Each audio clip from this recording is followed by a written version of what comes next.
like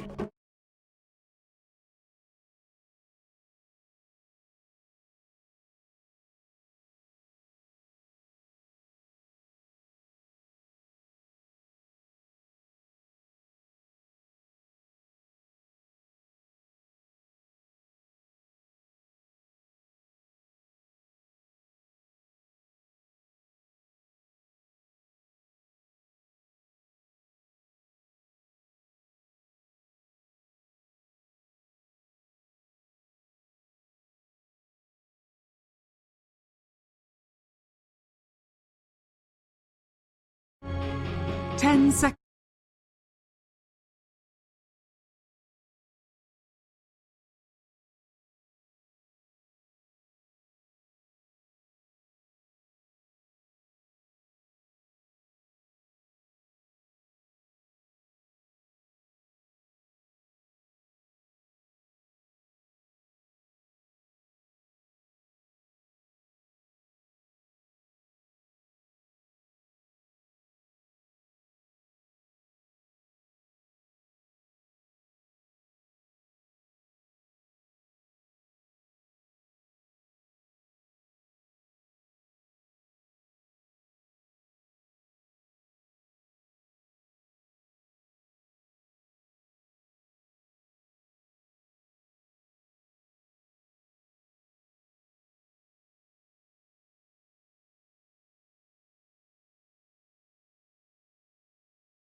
at you at like the 15 to 20 minute mark.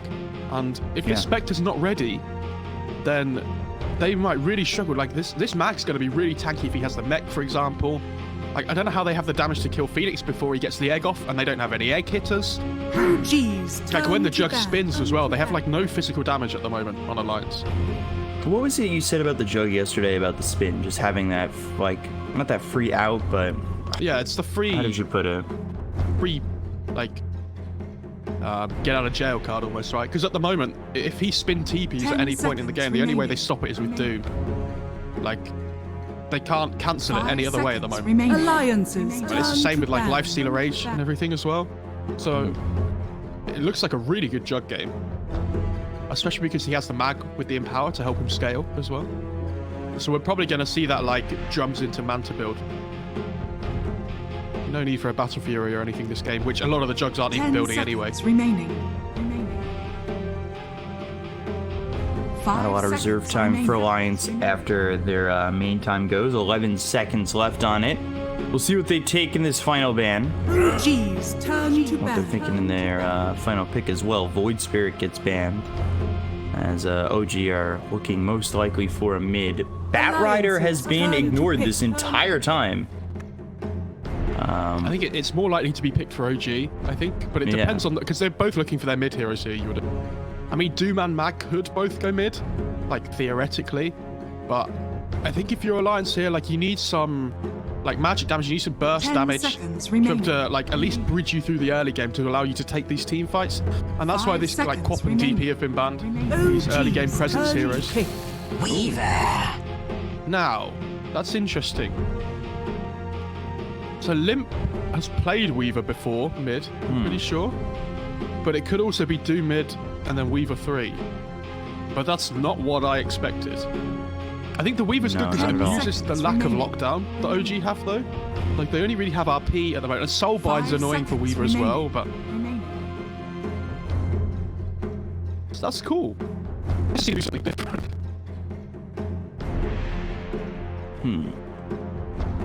A Weaver pick, though, it's very odd. I mean, something like Ember looks really good here for OG, I think.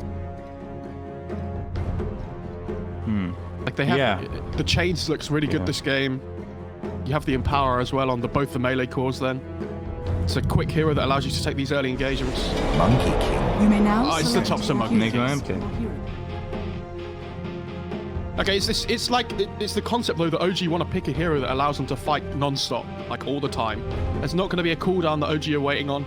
This Monkey King, right? Like, it's just going to get pretty mobile too. Come around the map. Yeah. They want to play quick. They want to put the pressure on the Spectre and the Weaver.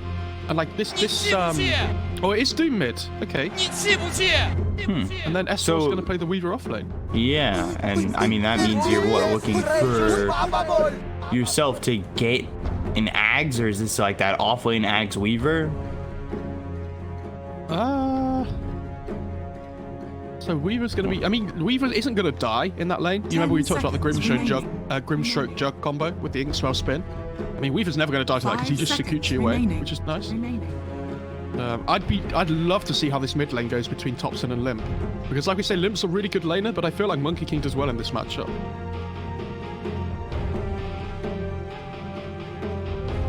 I prefer OG's lineup. I think they have the potential, especially if they come out ahead in the laning stage. I think they can just walk over Alliance. Yeah. Like I said, I think they still have damage issues early on.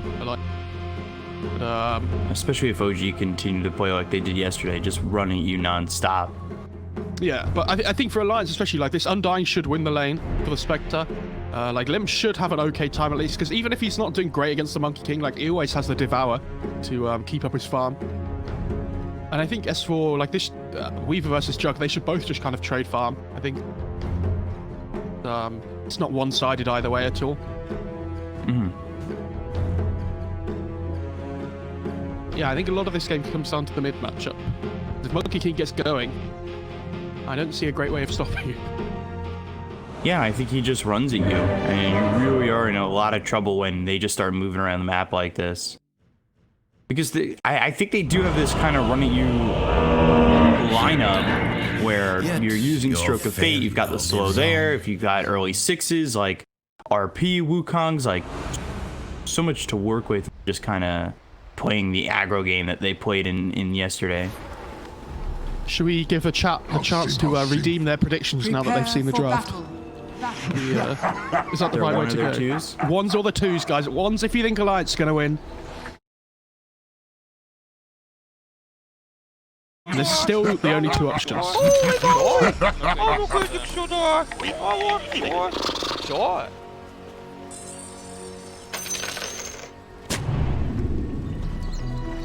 The voice line's gone. Can we talk again now? Never. Never, never, never. Here comes the OG crew in the bot lane. Now they're coming over, and NicoBaby, Limp, and FNG are all here, so Topson just gonna start it off. So the Jingu damage was reduced, right? And that was... Yeah. So they've increased Monkey King's base armor. I think it was from 2 to 5. So he's laning, like... But they've changed the Jingu so that you get less damage from the Jingu. You get the same lifesteal, but you get less bonus damage, especially at level 1 and 2. So, like, your laning isn't quite so reliant on Jingu anymore. You're just a lot more tanky in general. Which I think is... It kind of works both ways. It's like, not bad. But in a winning lane, I think he would have preferred to have had the Jingu damage rather than the extra armor, right? So, like, in this lane, for example, where he should be doing well against the Doom, I feel like he would have been preferring to play the old Monkey King rather than the new one.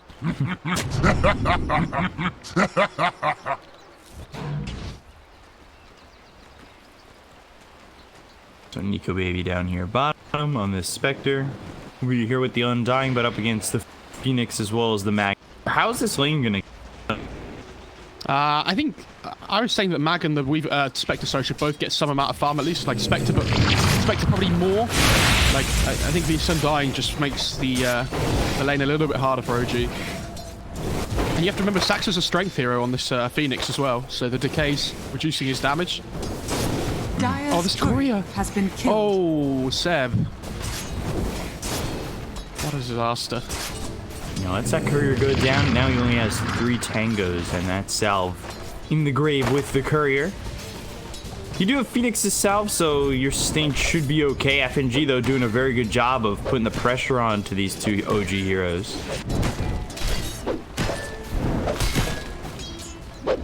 The Spectre's just doing what he wants in this lane at the moment, really. They're not really touching him at all. Still has 5 tangos in herself, so FNG definitely doing his job. Topson heals back up with that balanced strike, and he's sitting at 7-3 right now, up against this Doom at 5-0. Yeah, the level 3 is when this lane starts to get really difficult for the Doom, because the second point in Jingu makes it really difficult. Because all of a sudden the damage increase goes from 40 to 70 on each Jingu here.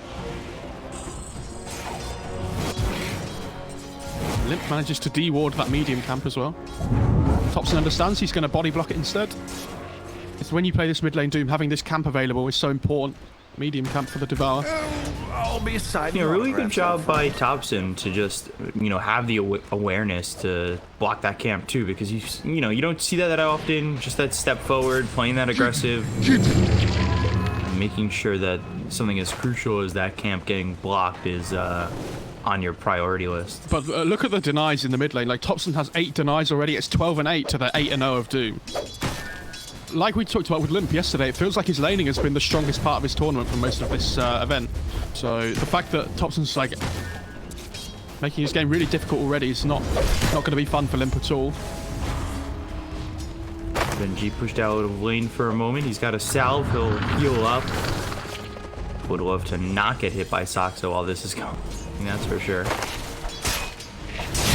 he comes back over and blocks the camp again. It's too important. Again, just that awareness.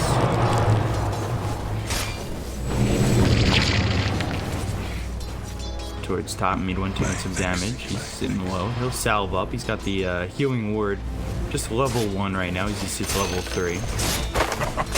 What did you expect? Yeah, they're farming fine though, like in all 3 lanes on OG. I mean, this bot lane especially is doing much better than I thought it would. Seb's having a really good time. And he doesn't even have a stick against the sun dying either.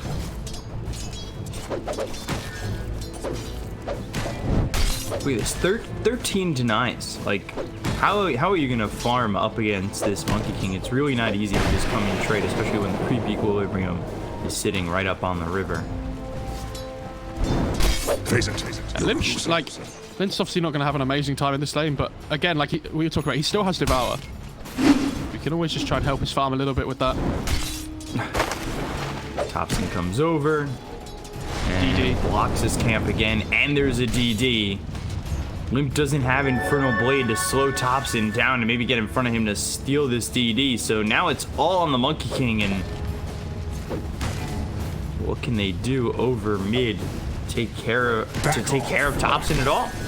This is so difficult right now. If he goes though, the timing might be right. Undying coming over, Balanced Strike, that puts him at a full health. Hansky makes the rotation. But with the double damage, he's still outputting so much and sustaining so much. You got 3 heroes up against just Topson. Can't get the kill just yet. Has Jingu finally flashes the FNG's gonna die right as well, there. I think. Gets the kill, looks over at FNG, and this is gonna be 2.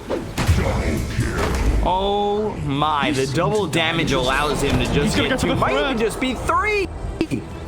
Alright. Don't tell me he gets this. He's got Balanced Strike. He's gonna go for the courier instead. Wow. What an absolute disaster, because those supports rotating means that these side lanes have been a little bit easier for OG in the last, minute or so as well. But, I mean, this Monkey King is getting a little bit out of control, isn't he? Here come the tips.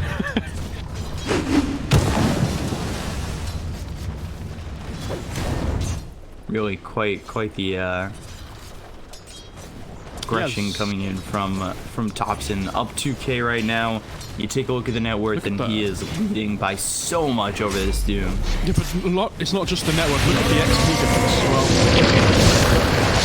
well. Like, he's so far ahead of the Doom here. He's almost 2 levels ahead.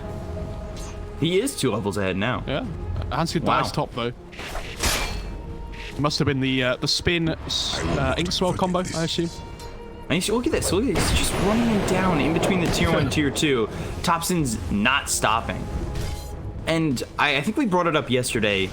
The aggression that OG's been working with, or the way that they've been just going, it feels like pubs where you're just like, what? I'm getting outclassed right now. Top lane, Inkswell pops. You've got the Stroke of Fate with the Blade Fury. They get another kill, this time on an S4. Radiant's middle tower is under attack. They don't stop coming. And, this is... They're doing this to a team like Alliance. We've seen Alliance play so well this event. And now Limp's in trouble. Icarus dive. Limp trying to TP out, and will do so successfully. No Balanced Strike available for Topson. Yeah, if you're an Alliance fan, don't look at the net worth chart at the moment, because it's not pretty at all. These 3 AG cores sitting at the top, but yeah, like you said, the Monkey King being so far ahead of the Doom is big, but also this Magnus is having an amazing time in bot lane. Seb's absolutely tearing it up down here. This Undying not worked as well as they would have hoped, unfortunately. No, FNG even blocks the big camp down in the bot lane to stop Mag farming that as well as the lane itself. Radiant's courier has been killed. Inkswell, now it's just even more of a running you kind of style. Now they've got the Inkswell. Stroke Fate hits both Hanskin as well as Limp, and you've got the Jingu proccing. Nico even makes the rotation, but I'm not certain what he's expected to do here. Obviously, Topson getting a little bit low. If he can just proc the Jingu, he should be okay. Mischief procs the Jingu. Now, just needs one more hit. He has Balanced Strike up in 3. They're just going to take what they've got and leave, but I say that Balanced Strike comes in. They've got the dust. S4 forced to run. Alive. Like, they have to get these kills here, otherwise this is an absolute disaster for Alliance. Radiant's bottom. Yeah, they've looked at so many heroes. I don't think No Tail's enough there. Like, they've just given up so much, because now Seb down in this bot lane, with mid one TPing in, they're able to take this tier 1, and they're going to start losing more of the map on Alliance here. Thompson's just finds another kill as well. Bottom tower is under attack. Yeah, he might even just get S4 too. Comes in, needs one more shot. Limp's coming though. Thompson gets stunned and will eventually die. He gets a little bit overzealous there. Massive kill for Alliance, so they really need to like stop this monkey here from just walking all over them. So. Under attack. 4K lead just 9 minutes into the game. Yeah, and Radiant's bottom has he got these drums is under finished? attack. And it's, you know, we're not trying to say that this is a one-sided game by any means. We're not trying to just be like, oh, you know, OG's been playing this game perfectly, but they really have. And you know, Thompson has been the enabler when it comes to this so far. Just how well the lane went and what he was able to accomplish within the lane. I mean, especially when that rotation came out and he got 2 kills. Yeah, it's not just about how well he did in the lane 1v1 against the Doom. It's all the rotations he's being forced out at his other lanes. The pressure gets lifted a little bit. S4 up towards top, uses the RP, gets the kill on S4. No Tail gets credit for that one. They stay too long under the tower. Seb's actually going for that blink first instead of the mech. So I think he really, because they're so far ahead, I think this blink like rush goes up in value so much more. And FNG is going to go down to Thompson here by the looks of it. Yeah.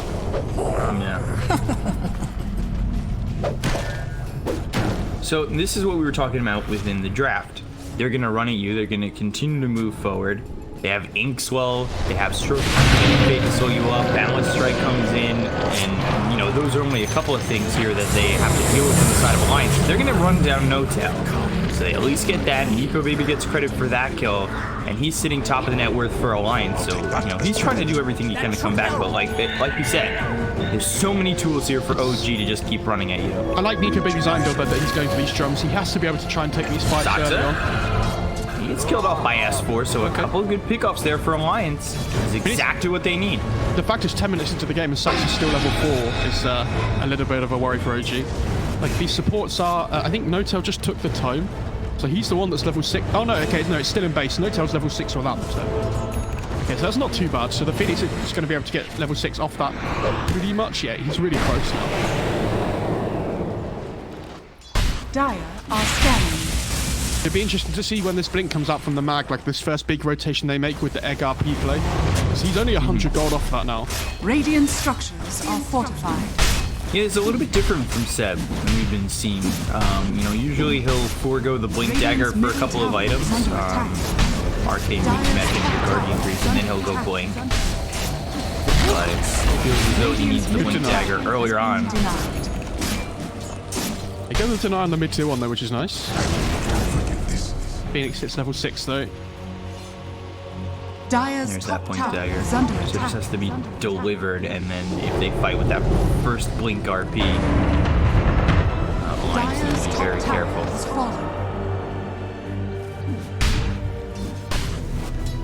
So S4 has this diffusal blade queued up. He's just bought the first blade of Alacrity. I mean, it's okay, but like I don't see it massively impacting this game. They do need a little bit more damage, so the diffusal blade's nice. Like we talked about in the draft, they had damage issues, but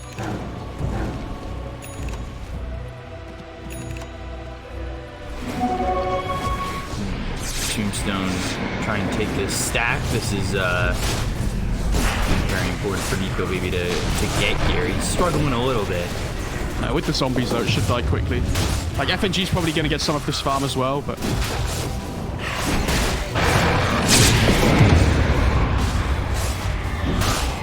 it's a big net worth swing for Alliance taking this ancient stack. Yeah. I think they should be happy that this has been like uncontested so far from OG. Unfortunately, FNG seems to be getting a lot of the last hits, but never mind. Problem is, as they're taking it, here come OG, and they're gonna lay down some vision, take that last ancient.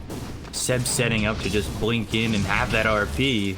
I don't know if they've seen the blink. I don't know if he's shown in lane yet, but I'm gonna assume he has one. Bot lane. Oh, he TP's away. I'll be signing autographs out front. The fact I think that was that the first haunt in this game. Possibly, I think it might be the second. But like, whatever one it is, like the fact you use this so early and don't get anything for it is an absolute disaster.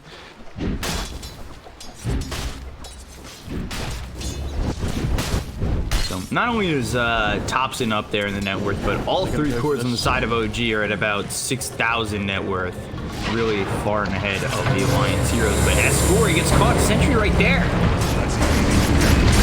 Now they got the Soulbind. Omni Slash comes through. FNG taking a lot of damage. Doesn't end up falling. Blade Fury mid one. Egg on the high ground. A couple of kills here. There's missed. Supernova. They can't do anything to deal with this egg. It's gonna pop, it's gonna land, and Limp in some trouble. These heroes on the side of Alliance are surviving for now, despite the fact that they've really thrown so much from OG. Now they're gonna try and turn this, counter-initiate. But S4 running in, Shikuchi not really finding an opportunity to continue on. All right, let's just summarize what happened there. I mean, that was so poorly executed from OG, but because they're so far ahead, it doesn't matter. Like, they missed RP. The egg on the high ground didn't actually hit anybody with the stun. Like, the RP... Sorry, the Omni Slash didn't even kill anybody. And they still walk away with 1 kill. On the core. Yeah. So that could... I mean, that could have been an absolute, like, disaster for Alliance. And they still end up losing the fight, though. Even though OG, like, missed all their spells. Very odd. It's such a weird engagement of, like, OG being the aggressors, throwing everything, only getting... I mean, they got the Doom, so... Yeah, I mean... But what I'm saying is the fact that OG can miss so many spells there and the fight still isn't bad for them. Because OG, like, because Alliance can't punish them. Because they don't have this damage at the moment still. Swell. S4 in trouble, but telekinesis Limp coming over. Now use that time lapse and No Tail will get run down here. Alliance starting to level out a bit. Find a couple of pickoffs, but they're still down 8,000 net worth. It's going to be Deso for Monkey King and Manta for the Jug. And Sax is going for this Meteor Hammer first build that we've seen from a lot of Phoenix players. Where you just Icarus dive in, throw the Meteor Hammer on the tower, leave. But it's also this, like, this idea we were talking about. Meteor Hammer's never a bad item. Like, no. It gives you, what is it, +8 all stats, I think? Dire are scanning. +8 all stats, HP and mana regen. Oh, they doom the Jug down bot. But can they get the kill onto the Jug? Tops it meanwhile, kills off S4. And now the Supernova is down. They get the egg. They look over, and this is problematic for mid one. They lose both Socks as well as mid ones. Nico Baby, who gets both kills. Massive amount of kills there. That's a huge massive, like, couple of kills there. Yeah, the fact that Nico Baby gets both the kills as well. He gets an extra 500 gold off that. So all of a sudden, like, he's finished off this Yasha now. So he has a jumps Yasha. Tower is under attack. The trees. And comes under the tier 2 RP. Oh, Seb on a 3. And then taking out all 3 heroes. Lim, FNG, Nico Baby, all gone. Stolen balance strike hits on a Seb. Esport moving forward. The Shikuchi doesn't even have the damage to really do anything. No Tail and Seb are sitting low. Looking for Topson, who survives with just 100 health. Seb. Comes Saxo as well. Well, it pops. Stolen Skewer. And Huntsman, he ends up going down to Seb, but S4 will at least take the life of this Magnus and continue forward. Oh, like, that's a 3 versus 5, right, as well. Like, the Jug and the Phoenix are already dead from before. And, I mean, insane RP from Seb, though. Manages to set up with the Wukong's command as well. It's not just the Wukong's damage, but he also empowered Topson as well, so all that cleave damage coming through. With this, I think he just picked up Deso now as well. So the physical damage output, he's going to be off the chart at this point. Alliance, though, I mean, the big thing for them is even though Spectre died, he got that double kill before. So, like, he's still finding his way into the game here. And you've got to remember, yes, he's behind in net worth in comparison to the Jug, but he doesn't have Empower to work with. So the fact he's only like 1,000 gold or so behind, actually, it's still pretty good for him. Nico Baby's doing okay here. 8,000 lead, especially after yesterday. Anything still feels winnable, but Limp getting run down, will burn out. Socks gets the kill. I mean, Lim's just not having a game. No, he's 1-5-3, and he hasn't even been able to do anything, and that's since the laning phase. Yeah, ever since Monkey King got level 3, he has struggled.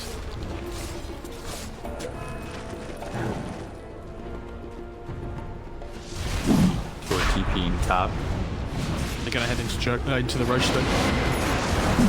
They don't have haunt up for 20 seconds on Alliance, so it's a little bit of a difficult one. Tombstone comes down, trying to push OG away from the pit. You're gonna find S4 instead. He can't get the time lapse off as he's silenced thanks to the Phantom's embrace of No Tail. So now they've got the Soulbind coming in. Silence on it too. And now Supernova, Aegis is snatched by mid one. They can't even get that whole huge RP from Seb. And this is so bad for Alliance. They're gonna lose everything. NicoBaby now on the run. 4 heroes gone on the side of Alliance. So try to TP out. Inkswell, I'm not sure it will pop in time. Just getting away. But that is 4 heroes gone. Aegis into the hands of OG. And an even bigger deficit to deal with. Dude, this new offlaner for OG looks pretty good. I mean, what a game Seb's having so far. Like, yeah. I mean, that's like the 3rd good RP we've had this game, and it's only 19 minutes in. Like, he's doing insanely well. And you have to remember, it's not just the RP, but that original skewer on the Weaver at the start of the fight. With this, you see the ward they have just above the pit in their jungle. Like, it sees this Weaver coming in from the top side, and so they get the skewer with the follow-up silence from No Tail on the Brimstone. And Weaver just gets 100 to 0 at the start of the fight. There's nothing that Esport can do in the beginning of that fight. He just gets blown up. He has this diffusal now, so they might be able to find some key pickoffs here. Like, I think if they catch the Monkey King while this diffusal's up by himself, like, they do have potential to kill him off. Mid one, goes through the Shakespeare stack here. She's going for the Skadi next. Okay, I'm surprised. I thought he was going to go Abyssal instead. Especially when you're playing up against this Weaver, right, which can be a little bit difficult to lock down. A Skadi definitely not a bad item. Makes him a lot tankier.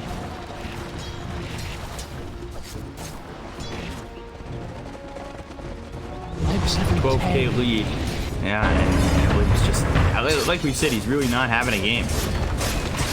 Radiant structures are fortified. Dire structures are fortified. Being able to do much of anything in this game, like you said, it's a level 3 for the Monkey King. Fell behind by 2 levels in laning phase, and things have gone from bad to worse for him as we continue on. Icarus dive, Meteor Hammer onto the tier 3 tower. Blink Dagger picked up for Limp. That's basically all he's got. Yeah, like, healing ward goes down here. How are they supposed to kill this healing ward?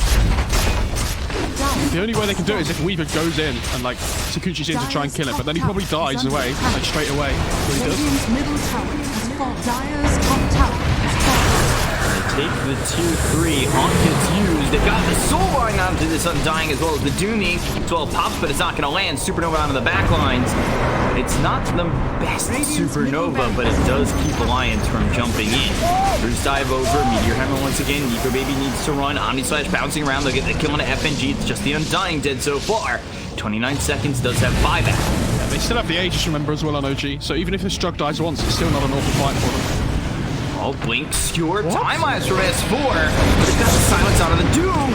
And can they get anything out of this for Alliance? A lot of heroes on the side of OG, but they just don't fall. Buyback comes in from S4. Limbs ends up dead. He's got no buyback. He's gone for 30. NicoBaby on the run. And OG just keep coming. Blink, Skewer misses. Over, tops in. Telekinesis, he'll end up dead. 50 seconds without buyback. Gets caught by himself up towards top.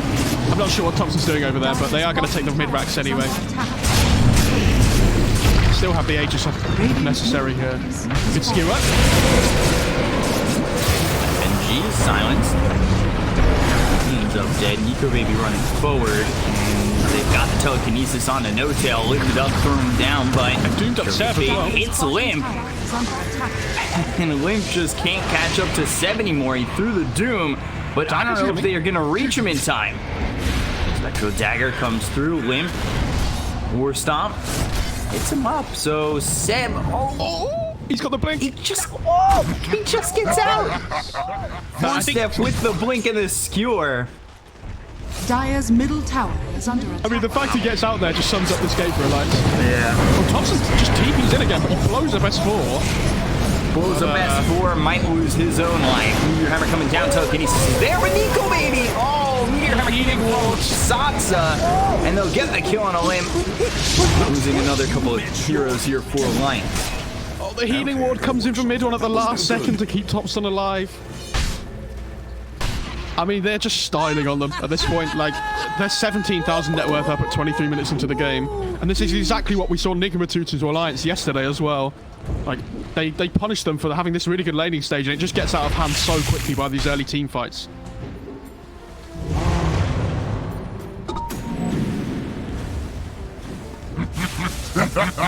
Go towards bottom and look to take this tier 2. Radiant's bottom tower is under attack.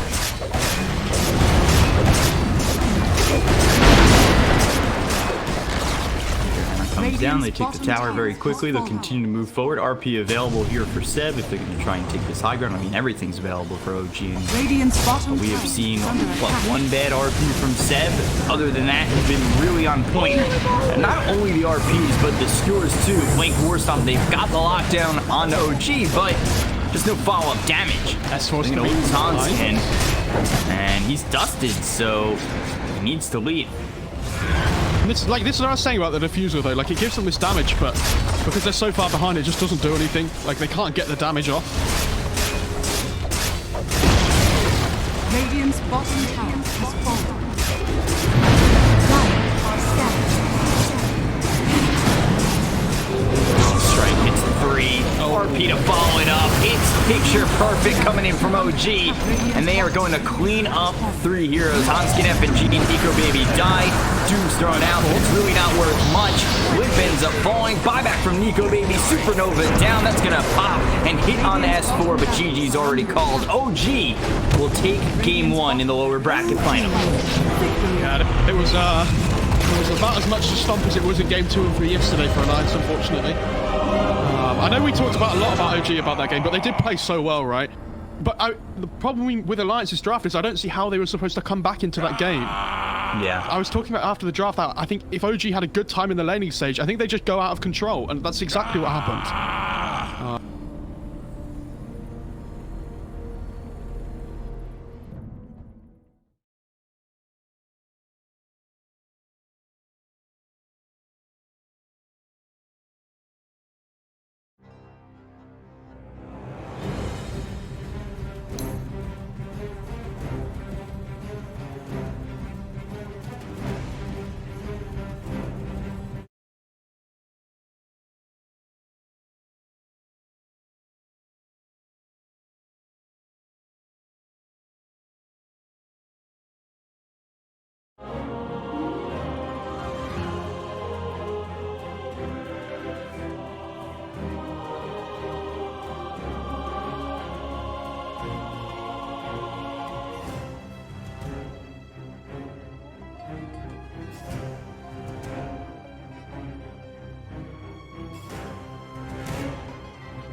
There's not much to say that really counters that point. Alliance just kind of fell flat in game 1, and whether that's due to the draft or just the fact that OG have been playing this don't stop running at you lineup, you know, it could be a combination of the two as well, because it really just was OG from start to finish. A couple of minutes into the game, they were up 2-3K, especially when they went, you know, 3 heroes mid to try and kill Topson, come away losing 2. Like, it may sound biased, it may sound one-sided, but at the end of the day, OG played that game from start to finish ahead. There's nothing really there from Alliance that, you know, gives me the thought of like, you know, they did these things right. They played well with what they're, you know, what they had, but playing well and being down 12,000 net worth, you could do that and you're still gonna lose. Although, yeah, the problem they had last game was that even if they cast all their spells properly and everything, it was still really difficult to be able to kill anybody, because they couldn't kill the healing ward. If Jug ever spins, and what do? You know, it was a difficult one. And I will say, how many times this tournament have we seen very generalized bans in the first 2 against teams, right? Like, it happens all the time. Like, we see the Doom bans, the Venom bans, Undying bans. It doesn't matter which teams are playing, they always come out. What do Alliance have to ban against OG in game 1 and game 2? Invoke or Wisp. Like, yep. It gives OG this massive upper hand already coming into the draft, right? That they're forcing Alliance to have to ban these 2 heroes that they don't even necessarily have to play. Turn to pick.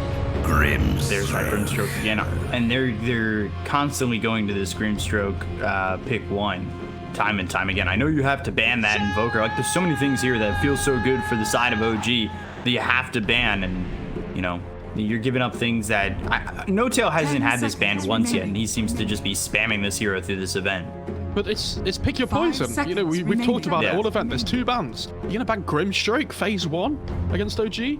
If you do, it feels pretty crazy, but if you don't, they're gonna first pick it anyway. I really like this hero. I don't know why it disappeared for such a long time, because it was being picked loads, and then it just disappeared completely, and now it feels like it's being picked again. It's just really odd. Like, it gives you wave clear, it gives you a silence, which is really key, it gives you a 3.7 second AoE stun at level 4, and it gives you teamfight with the Soulbind. It enables so many different heroes. I don't really understand why it disappeared so heavily. But OG definitely making good use of this hero. 10 seconds remaining. Yeah, now they're going to be up against the Phoenix, which is picked up for Alliance, something that OG had in the previous game. You know, I think OG, Saksa especially, he's played a couple of heroes here that have worked so good, Phoenix and Windrunner being a couple of them. And now the Magnus immediately into the Morphling, and Morphling was a second phase ban from OG in the previous game, so they pick up the Morphling here, and we'll see what they're going to do with it. Doom's open, but I just don't think you put Limp back on that Doom. No, you really need to find him a better playmaker. Give him a playmaker, give him some tempo-based hero. I mean, I like that OG go back for this Grim Mag again. Like we saw from our Zed Mag is very, very good. He missed that first RP, like, around that 1-5, but everything afterwards was insanely good. Like, he always found the right openings. So I think it's up to Alliance now to ban heroes that work well with the Inkswell and the Empower. You know, things like Ricky you have to think about as well, PL. I mean, any melee, like even things like Ember, which we talked about, got completely untouched last game, which would have been really strong. You know, Sven is still a potential pick, I think, for OG. I was very confused by that Weaver last pick. Like, I think we came up with some good ideas. Obviously, we're not the ones drafting. We're not, you know, we don't have communication with the teams here. We don't have some landline to connect to them. But that Weaver, it just didn't feel like it did anything. Like, what did that Weaver do in the previous game? I think the issue didn't come from the Weaver pick. It came from the position they put themselves in before they had to last pick overall. Yeah. Because they needed so much from their last pick, and I don't think there was anything that would have solved all their problems. Like, they had damage issues, they had like the early team fighting issues as well. It didn't go well for them last game. It doesn't mean the Weaver couldn't have worked, like, ever.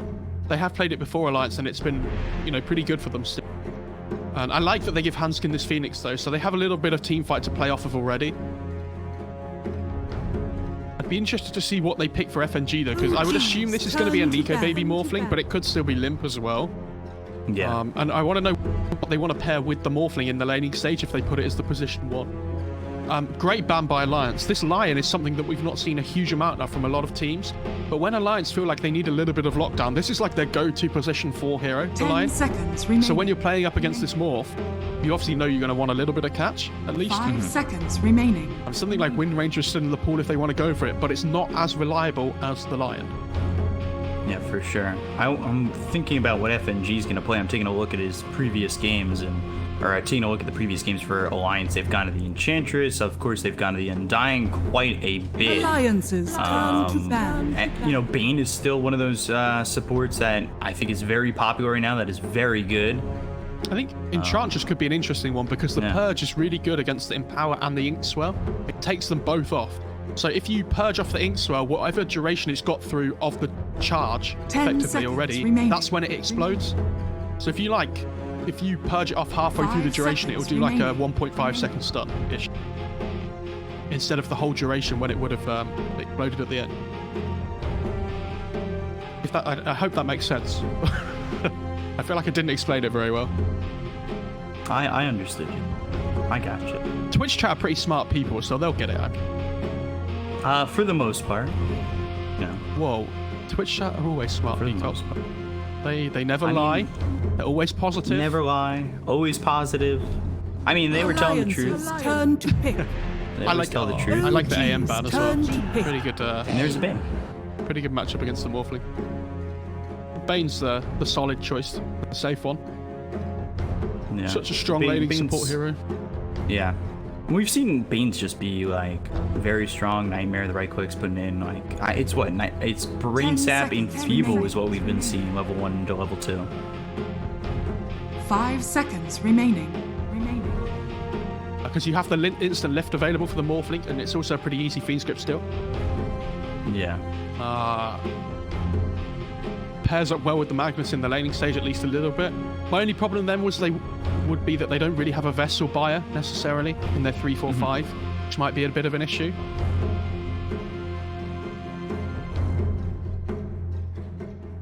Does someone like a Alliances mid-kunka turn get to pick. Vessel anymore or no? Yeah, it can do. I was going to say I'd like them to pick something that has the potential to hit the egg. Would be nice. And Slark's okay. It still works well with the Magnus. It's fine. It's okay against Morphling as well because if you ever pounce him, he can't waveform away.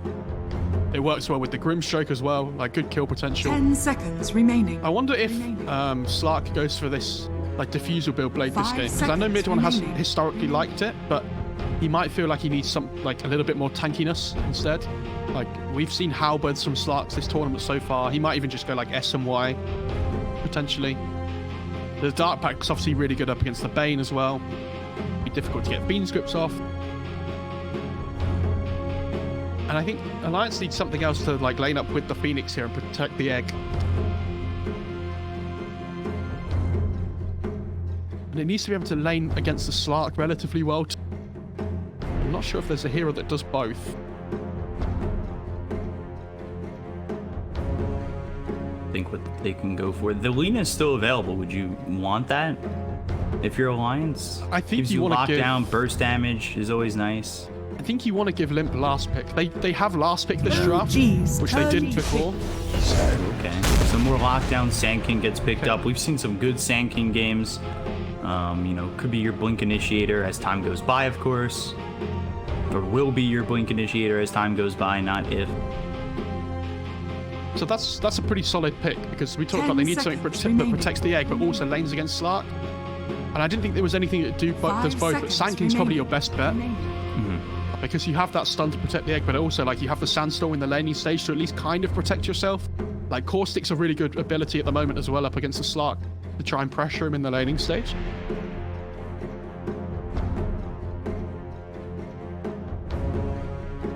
For you guys in chat that don't play a huge amount of Dota anymore, Caustic got changed. So do you remember how when Caustic, it used to explode all the time before? Like there used to be like a timer where after Jeez, however many seconds it was, even if the creep didn't die, Ooh. it would still do damage. But now you have to kill the creep for the Caustic to do damage. Alliances turn to ban. Because otherwise the Caustic effect just disappears without doing damage. An OG go to that Tiny that got banned in the previous game. And that's pretty scary. I mean, it could be a 4, but I imagine it's going to be Thompson's mid hero. 10 seconds remaining. And I Which think means they're still looking for a 4 OG, which I could still see that being Windrunner, or like you said, even the Rubik. The I Rubik think both those heroes really look good. The Rubik looks really good now because of the sanking with Burrow Strike Steel as well. I think I'd be really surprised if they didn't ban it out in the last phase on Alliance. Turn to ban. Turn to ban. And the Ancient Apparition. Good ban, you know. You need to make sure that you get rid of that hero with the Morphling on your team. But I think they've already got their set 5 for No Tail. Like, it's been No Tail on the Scrimstroke every single time. I understand them 10 banning the AA seconds though. remaining. Like, they still need something that kind of deals with the morph in a way, right? Like, they have the 5 instant seconds burst from the remaining. tiny when he gets blink potentially. Like, the AA makes it so much easier because then you have this tiny running around the map with blink, with Ice Blast being cast on top from the other side of the map. Everybody dies, like, to that combo of the Ice Blast Avalanche toss. To ban. Turn to ban. And that's a great Timber ban. We've seen Limp play that this tournament so far, and he looked really good. So because they've picked this tiny now, they have 2 bans here to protect it in the mid lane, and Viper Timber are probably the 2 that Tiny hate playing against the most. 10 seconds remaining. Choices here. I think if they don't ban Rubik, OG will pick it. 5 seconds remaining. They need to decide here. Yeah, I think if you ban the Rubik, they'll go Windrunner. If you don't, they're going Rubik. I really like it. I really like the Rubik pick. Like you said, the instant lift. There's also so much to steal here that I think what we've seen from Soxa so far in the Rubik, like, he'll just throw it back in and make you pay for it so bad. Rubik gets There's banned. the ban. I think they could pick something like Shadow Shaman potentially as well. Might be okay. Because it's kind of similar to the line, right, with the lockdown potential for the Morphling. And Saxa has played it before. I don't like it as much as the Lion this game.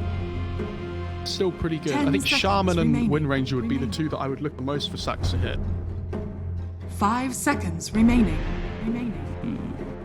For Alliance, though, what are you thinking over mid? Is it worth getting Alina here, or are you looking towards something else? I've just realized they could pick Mirana as well, which is still pretty good against Hing. For Alliance, I think Lena's probably the go-to, but they have a really squishy lineup. Ranger at your service. That's the Wind Ranger. Which, you know, it was either going to be that or the Rubik, and once they banned the Rubik, it felt like it was pretty much the Windrunner. Maybe something like DK might be okay. I feel like they lack a little bit of frontline here on Alliance. But it doesn't feel like a great DK game either. 5 seconds Lena's probably the go-to for them. What about Death Prophet? Banned. I don't... Dragon Knight. Okay, they do go Choose your DK. hero. And they do go DK. But now my problem is that does Tiny, like... Does DK do okay against Tiny mid? It feels like they both just trade farm. And I think they're gonna have this, like, issue again on Alliance where it gets to this 15-minute mark and they have a little bit more damage than last time. But I think Thompson's gonna get blinked this game and just start running at them. And I think you're a little bit more sustainable this time, though. Like, I think DK is way tankier. You have some better initiation. I think if the laning phase goes as bad as it did in the first game, like, I think, yeah, it's going to be rough. But I think any lineup that loses that laning phase the way they did in the first game, it's going to be rough. I think here they have a lot more of ways to just kind of have a better time, at least. Their lineup's definitely better than last game on Alliance. I just worry that, like, this is what I'm saying, when Tiny gets Blink and he has Avalanche and Toss level 4, and there's a Grimstroke paired up with him with Inkswell, he's going to blink in, have Inkswell on him, Avalanche toss somebody, the Inkswell explodes, then they die. I think every single one of these heroes, including the DK, has to be so careful of that. So I'm expecting braces all round from Alliance, some early stat items, possibly like a hood on the Sand King potentially. Yeah. Their laning stage looks a bit stronger though on Alliance this time, which is good. This Sand King Phoenix should be able to pressure the Slark pretty well. Like Morphling Bane's a relatively good laner too. And the mid lane looks like it should trade pretty evenly between the DK and the Tiny. So as long as Alliance don't fall too far behind, they should be okay. I think they just have to worry about this timing that OG are going to hit after the laning stage.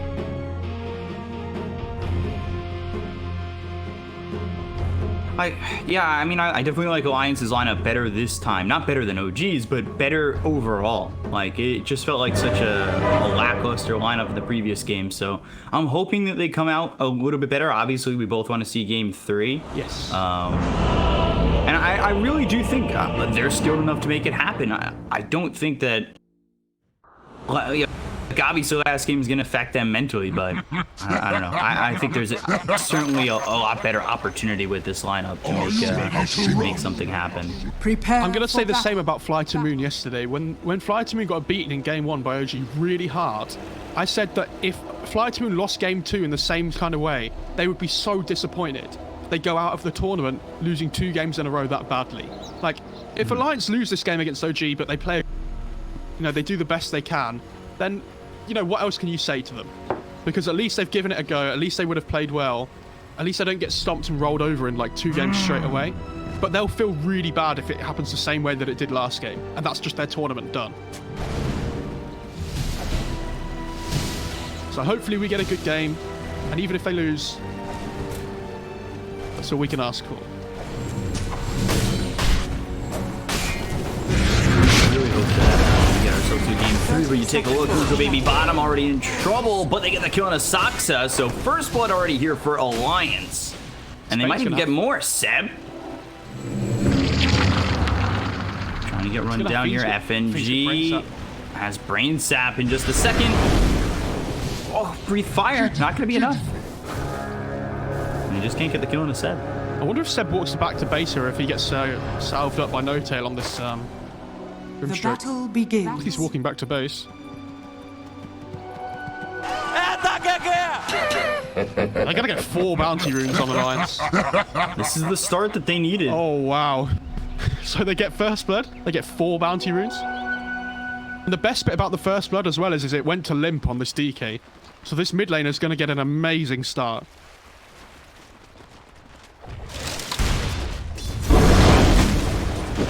This shouldn't be terrible against Thompson, though, on this tiny. Like, I think Limp should just be a lot more secure here in just getting his own farm than he was in Game 1. That was very tough for him.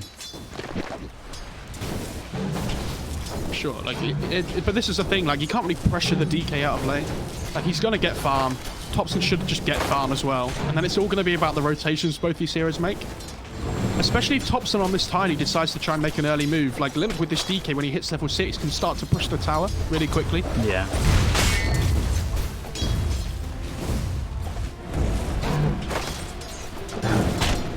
Four and 2 to the 4 and 1. It was a lot more denies previously, but there with the toss, Thompson does get a deny on the range creep.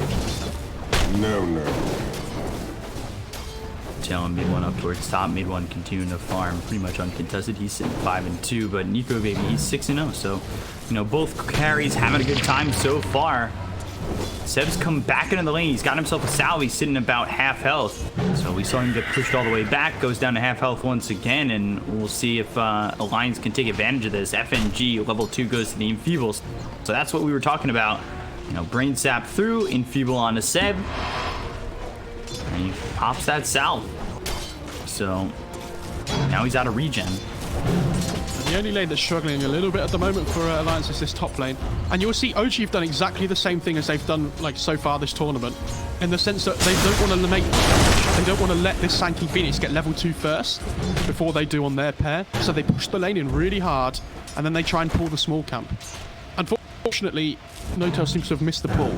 So not all gone to a plan for OG here, but definitely not looking too bad for them.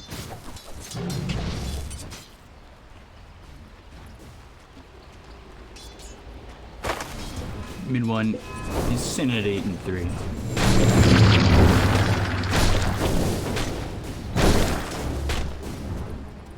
He's not having the absolute domination that I think Nico Baby's having over towards bottom, 15 and 1. No, it's the Bane effect, isn't it? Like, yeah. This hero's so good at just securing lanes. This is what the Undying was supposed to do last game, but Bane seems to be doing a little bit better of a job. Dire's courier Hansen gets the courier. Courier then over mid, Limp having a much better time. mean, this is compared to last game. It must feel like he's actually playing Dota. Yes. I mean, I get to actually play some Dota here this time for Limp. I'm not getting beat at level 3. Actually surviving. I mean, 17 and 6. That's what DK's so good at, right? That no matter the matchup, or like nearly all of them, DK's at least going to get something from the lane. You tend to just trade farm in almost every single matchup. Like leaners, pucks, whatever. Look out for fallen. This is exactly what we wanted to see from Alliance. We would rather hope to see them, you know, come back, get ourselves a 1-1, get the full 3-game series. FNG. So far, they're holding true to that. Up 1,000. First blood, but Ace swell, 2-man stun. Mid one looks over Hanskin. He'll Icarus dive away. As Ford takes a couple of shots as he retreats by the tier 1 tower. S4 actually has no regen as well. And there's a big wave coming in here that he might not be able to contest.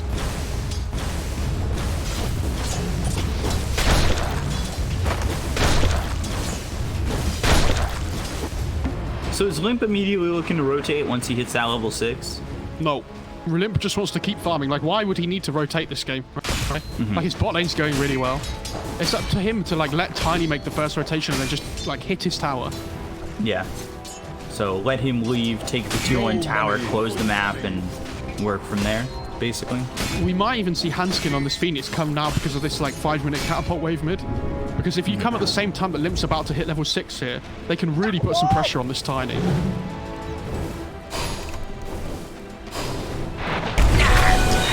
Pounce leashes up. Hanskin who's in trouble, but again has the Icarus dive. Dire are He scanning. stays out of the hands of mid one unable to get the kill and continuing to just farm up. He's the side of Alliance and needs to lead by about 1,000 net worth. Early Morbid Mask for Morphling. Nico Baby's net worth right now, 2,300 too. Also Limp, 2,600 net worth. Such a good time over mid. Here's this rotation. The Elder Dragon form, FNG coming in, Brain Sap, now the Infuel's out, but the Avalanche toss on FNG just needs one more shot to get the kill to breathe fire. Ooh, survives and ends up going down on tops in FNG. 30 health. Limp came in and stood next to the Tiny so that the tree throw hit him instead of the Bane. I'm pretty sure. And now with this catapult wave, they're going to do so much damage to this mid-tier 1. Nope, fail top, he goes down, Inkswell pops, hits on pass 4. S4 is Burrow Struck in just a second, mid one in a lot of trouble. But Pounce gets away under the tier 1 tower, survives. However, over mid, you see the pressure coming through onto the tier 1 with the catapult here, and Limp still in the Elder Dragon form. Put some damage on the Topson, backs him up for a second. Now level 7. Topson is This tower's gonna die. Like, Sax is coming over, but I think he's too late. This laning stage has gone so well for Alliance. Yeah. Topson's basically experiencing what Limp did in the first game. Not as devastatingly, but close. This tower's about to die here. Avalanche. Good toss. Gets the tower. They're gonna rotate. They'll bring mid one in. Pounce reaches. They might get the kill on a DK. Body blocks from Topson. Toss in 2 Topson seconds. has toss in 2 seconds. Getting under the tower. Nobody rotating. There's the toss. Dark Pack. One more shot gets the kill. I think if anybody rotates earlier, they probably get Topson. Nico Baby, he comes in, but he's not gonna find Yes, 1 for mana. Topson just yet. Wait for him. Can he catch him? Spirit's hitting. Maybe trying to bait him with the courier there. Oh. FNG. Okay. It's the Brain Sap, gets the kill. I wondered why S4 wasn't coming over there. But, Under attack. FNG manages to just sneak around behind and finish the kill instead. So after making the rotation towards mid, Nico Baby doesn't get the kill on the Topson, but they're just going to swap the lanes up. So they'll send S4 towards bottom. He'll farm up against Seb. You've got Nico Baby farming top. A 2,000 net worth lead for the side of Alliance, and Limp having a much better time. I know we're reiterating it quite a bit, but if you were here game 1, you saw how he just didn't get to play the game at all. The one thing I will say, though, with this morphling rotation to the mid lane, it means Seb on this Magnus was able to farm bot for a little bit at least. So even though it wasn't great for OG overall, they still got, you know, a little something in return.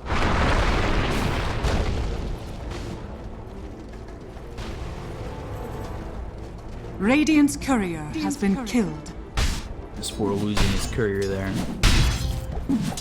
Seb just behind the tower, and now they've got the Nightmare. Limp coming over, Seb's in trouble. He's got RP, mid one. He's also showing up. I don't think he's gonna get the RP off. Seb, he'll end up dead. They look over at mid one, pounce to get some distance, and they take out the Magnus and are moving around the map beautifully. That's an arcane rune DK as well, so that when it runs out, it's hardly gonna have any downtime at all.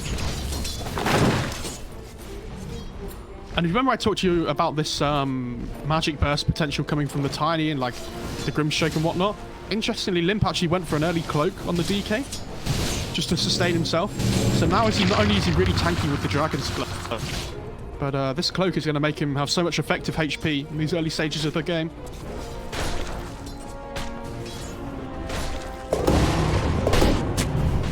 And shield faded brooch. On the Saksa. We've got 4 heroes down here for the side of OG. They're looking to play this aggressively.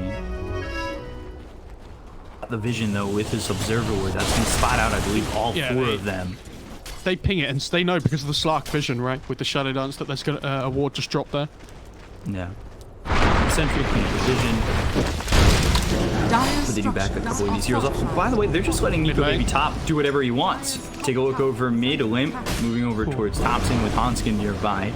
Nobody else coming through, actually, towards bottom. Look at where No Tail and mid one are. Pounce reaches with the Inkswell. They've got the silence onto the Bane. But S4, he's here to protect his support. And they won't commit any further than the Pounce as well as the Inkswell. Meanwhile, though, Avalanche as well as the toss gets into Hanskin. They'll get the kill on a Phoenix as Thompson coming through the jungle to get that kill and grab the bounty rune. Yeah, seeing this play reminds me of True Sight. We remember when Thompson used to just run through the jungle and just start killing people one by one in the TI final last time. I feel like I'm watching an action replay here. But I mean, much better game from Alliance so far. Like, this laning stage has gone so well. Nico Baby's having an absolutely free game here. And he's going to go for this E-Blade now straight away. And if you look at OG's lineup, like, this Grimshake and Wind Ranger will just die from 100 to 0 with the E-Blade into shotgun. With the adaptive strike. Royal Jelly picked up for Alliance. Put on the DK and put on the Morphling. I don't know if DK definitely needed that. They could have done like Radiant's top tower is under attack. He probably doesn't, but like it's still nice on him. DK does have some mana issues. Early Arcane Ring could pass that over to the SK. They give the Faded Brooch to? Are they giving it to the Sand King or in base? And the only one holding a neutral item right now is Limp. There's just a Faded Brooch in base. What? So over towards top, Limp and Nico Baby will be here. Elder Dragon form is popped. Is under attack. When they rotate to try and defend this, they've got 4 heroes towards mid, and No Tail just camped towards bottom. The big thing for OG now this game is that they have this big ancient stack on the bottom half of the map here that they need to just try and take here and protect. Because if they don't, if Alliance come in and take this, they're going to be like in such a massive position this game. Yeah. And I don't think they're wise to it yet. I don't think they know it's there. Yeah, the Slark needs the recovery ancient farm really badly here.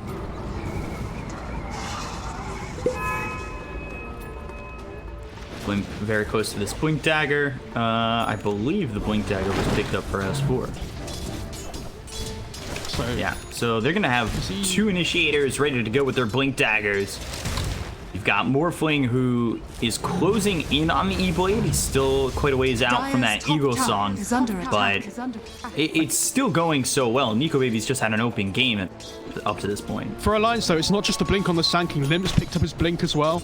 So there's like a massive timing here, where especially if they smoke on Alliance, they can take them by surprise. Like, they've just taken the ancient stack, though, and this is what I'm talking about. Like, they're a little bit too slow, unfortunately. And now mid one of the Slark is getting this big boost in net worth. And now that all of a sudden the lead's down to 1k. Like, OG are finding their way back into this game here with these stacks that they're taking. Center, charged up. Link Dragon Tail comes in. Mid one in trouble. The Burrow Strike hits. They get the kill on the Sark. Now they look over at No Tail. Inkswell on himself. But there's the Fiend's Grip, and he can't get any further. He'll end up falling. Kill goes for FNG. 2 kills for the side of Alliance. And they show off those Blink Daggers. I believe, you know, both of them getting debuted right there without the knowledge that OG knowing that they had them. Seb, he gets it with the Burrow Strike. S4 moving forward. He's within the Sandstorm. Not going to continue to chase. He doesn't have a lot of mana just at the moment. RP committed on S4. Here's the Shackle.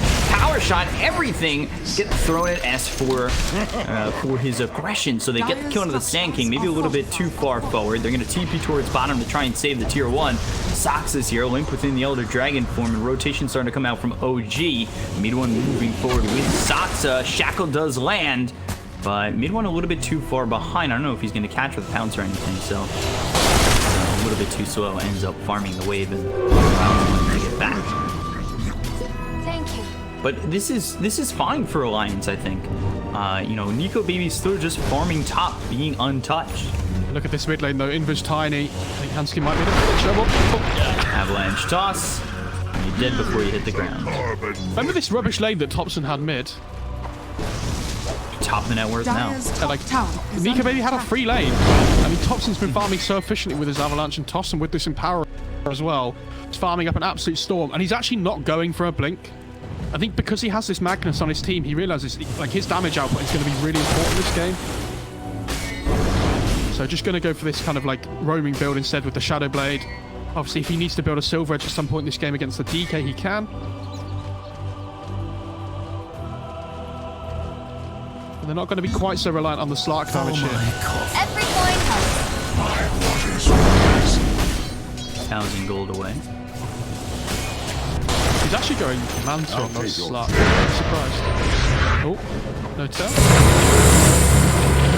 Soulblind as well as Venom's Embrace, so he gets the silence out onto 2. Inkswell pops, so both of them will be stunned up. Esport is right here to convert the kill if need be.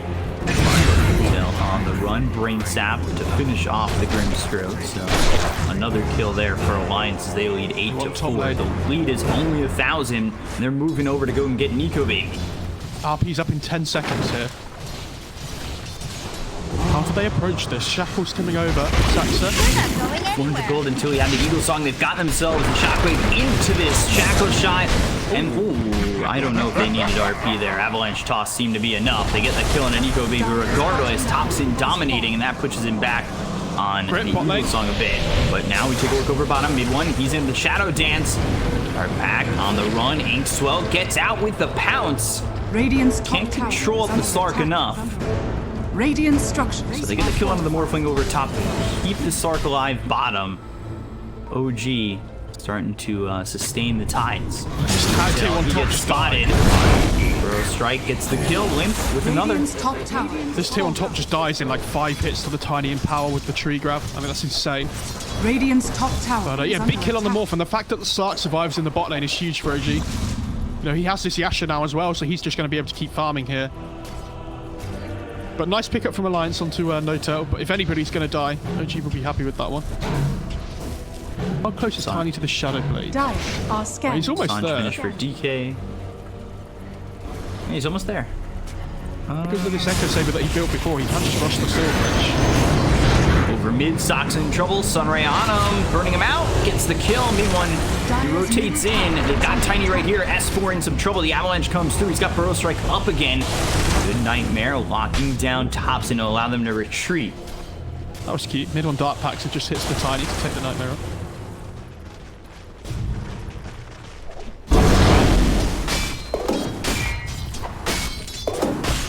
That's 2,000 gold. Courier going to the secret shop. We'll pick up the Eagle Song for Nico Baby. He'll have the E-Blade, at which point we'll see him join these fights potentially.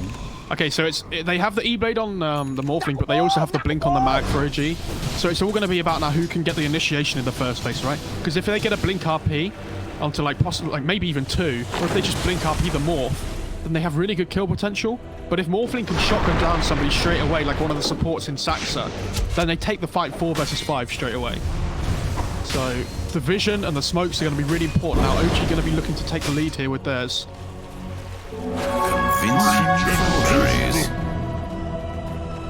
For kind of smells that something might be up.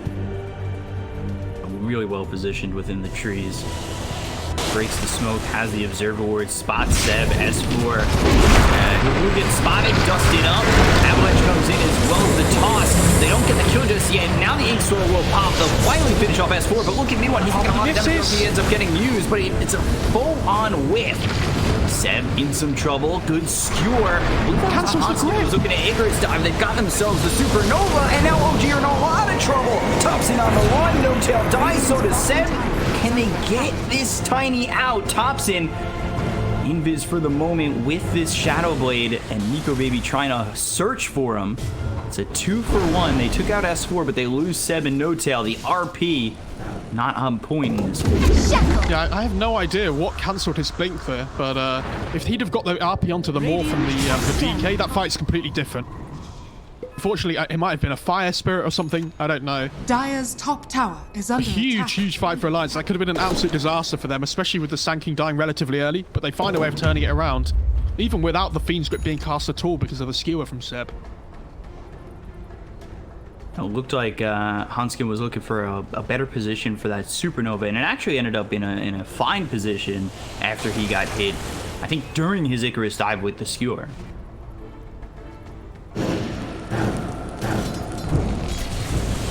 Nico Baby goes back to continue farming, going into the Sanjin Yasha, but the Heaven's Halberd finished off for the DK. BKB next for him. S4 going into Yules as he's picked up this veil. The Manta coming out from mid one. I honestly thought he was going to go BKB this game. Like, the Manta's okay, but Dire's middle tower is under I feel like attack. the BKB just allows them to fight, even if he doesn't do a huge amount of damage. So maybe they feel like they just want to keep this game alive. They, they want to keep scaling going into the late game, as they feel like they can win this if the game goes later on with their 2 cores and the Tiny in the slot. And he coming. In trouble. Dragontail with the E-Blade blown up. Down goes mid one, and he's gone for 40 seconds. This opens up the Roche pit for Alliance. He has no buyback either. Yeah.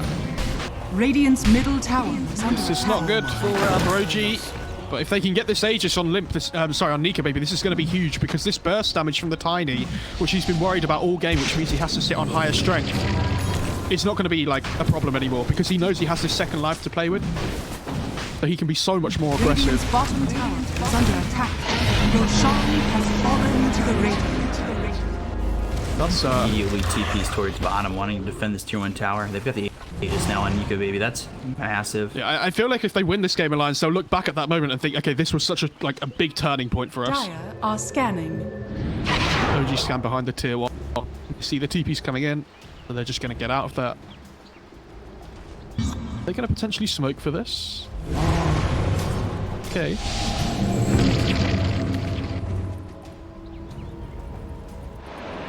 They don't need to look to go somewhere, but they know that Alliance has set up bottom. They want Nico Baby on this Morphling by the looks of it. But they're just going to miss him. They think he's farming this top side of the map, which he was, but they're just slightly too slow. So by now, Nico Baby's started to head down towards bot to farm with the rest of his team, or at least within touching distance. And the smoke's going to whiff. The Wild Limp continue to farm up towards bottom. They push out this lane as well. Dire's bottom tower is under attack. Sage certainly gives Alliance some time to continue to farm, get these next items out there. BKB from DK, and like I said, the SNY for the Morphling. They could really do with this blink on Saxa, I think, on the Wind Ranger, because they struggle to get into fights at the moment. Obviously, you have blink RP, but you don't want that to be your main source of initiation. Like, you want Saxa to go in first, and then this RP to be some form of counter initiation. Radiant's top tower Nico Baby with is his under DD attack. just going to start slapping the tower. Over at DK, Inkswell, not gonna land. Fiend's Grip now out on a Topsin. They've got the control. Seb coming over. Does have RP available, but won't go to save his mid. Topsin ends up dead 4 times, reaching out for Nico Baby. They're gonna grab the tier 2 tower. They might even look for something more.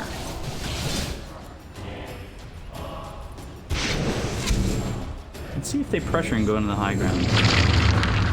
I think they can kind of tap away at it a little bit here, at least trying to force them all to come back, especially this Slark. Oh, Jesus. No-Tail getting shotgunned down in his own base.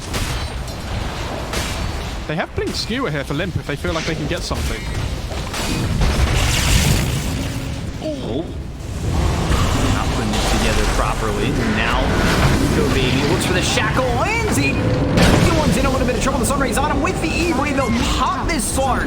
Sit for 50 seconds. It has buyback. Pearl Strike now hits on a set. They'll buyback on mid one. And now they really need to make something happen, but they're going to lose this mag, and they don't have buyback on Seb. So now your RP is out of the picture, and it looks like OG's opportunity to save this tier 3 is out of the picture. Waveform forward once again. They got some the strike. They'll get the Kona No-Tail, but they've got the shackle onto the Morphling as well as the DK. But the Pearl Strike from S4. That's going to save them both. Now, into the Shadow Dance, mid one trying to retreat, but they look over at Thompson. He gets it with the Adaptive Strike. The Icarus dive over from Hansky, and the damage is out onto this Morphling, but he does have the Aegis. They get the kill on Thompson. They'll take out the Tiny. They look over as now the Pearl Strike hits on Saksa. Down goes Windrunner. Mid one running back. 4-year-olds gone on the side of OG. They take the bottom tier 3 and will look towards this set of racks. Alliance are just straight up outplaying them here. Like, they're finding +1s all the time. Nika Baby turns into the Morphling as well, gets the shackle. Turns into the Wind Ranger, gets the shackle. And Seb, he couldn't save his Slark who got gone on with the shackle because he used his blink to go for that skewer play. So there's no RP that can come out to protect the Slark. And as soon as Eli's there, like, Eli's just keep finding the +1s. They get No-Tails, die back. They find Thompson as well. Set of racks down bottom, tier 2 over mid. Now all of a sudden it's a 12k lead, and it really looks bad for OG. They bought back on mid one. And it really just didn't turn into anything. And it feels like without the Slark BKB, they just have no capability to take fights on OG. It's so difficult for him to commit in. Like, he wouldn't have saved his deaths because they've been like instant initiations. But even so, like, they can't force anything because they really struggle to get this instant initiation. Skewer onto 2. And they've got the Soulbind to follow it up. Seb, though, holding the RP, finally throws it out, goes onto the Bane as well as the DK. They've got themselves the E-Blade, hits on the mid one. He's getting low, it goes into Shadow Dance. Now looking over at Hansky. The pounce isn't going to land with the Icarus dive over. Now the shackle comes to. He's got Supernova in just a second. Won't come up in time. He ends up dead. Waveform forward from Nico Baby. Epicenter as well as the Pearl Strike coming through. They get the Kona Saksa.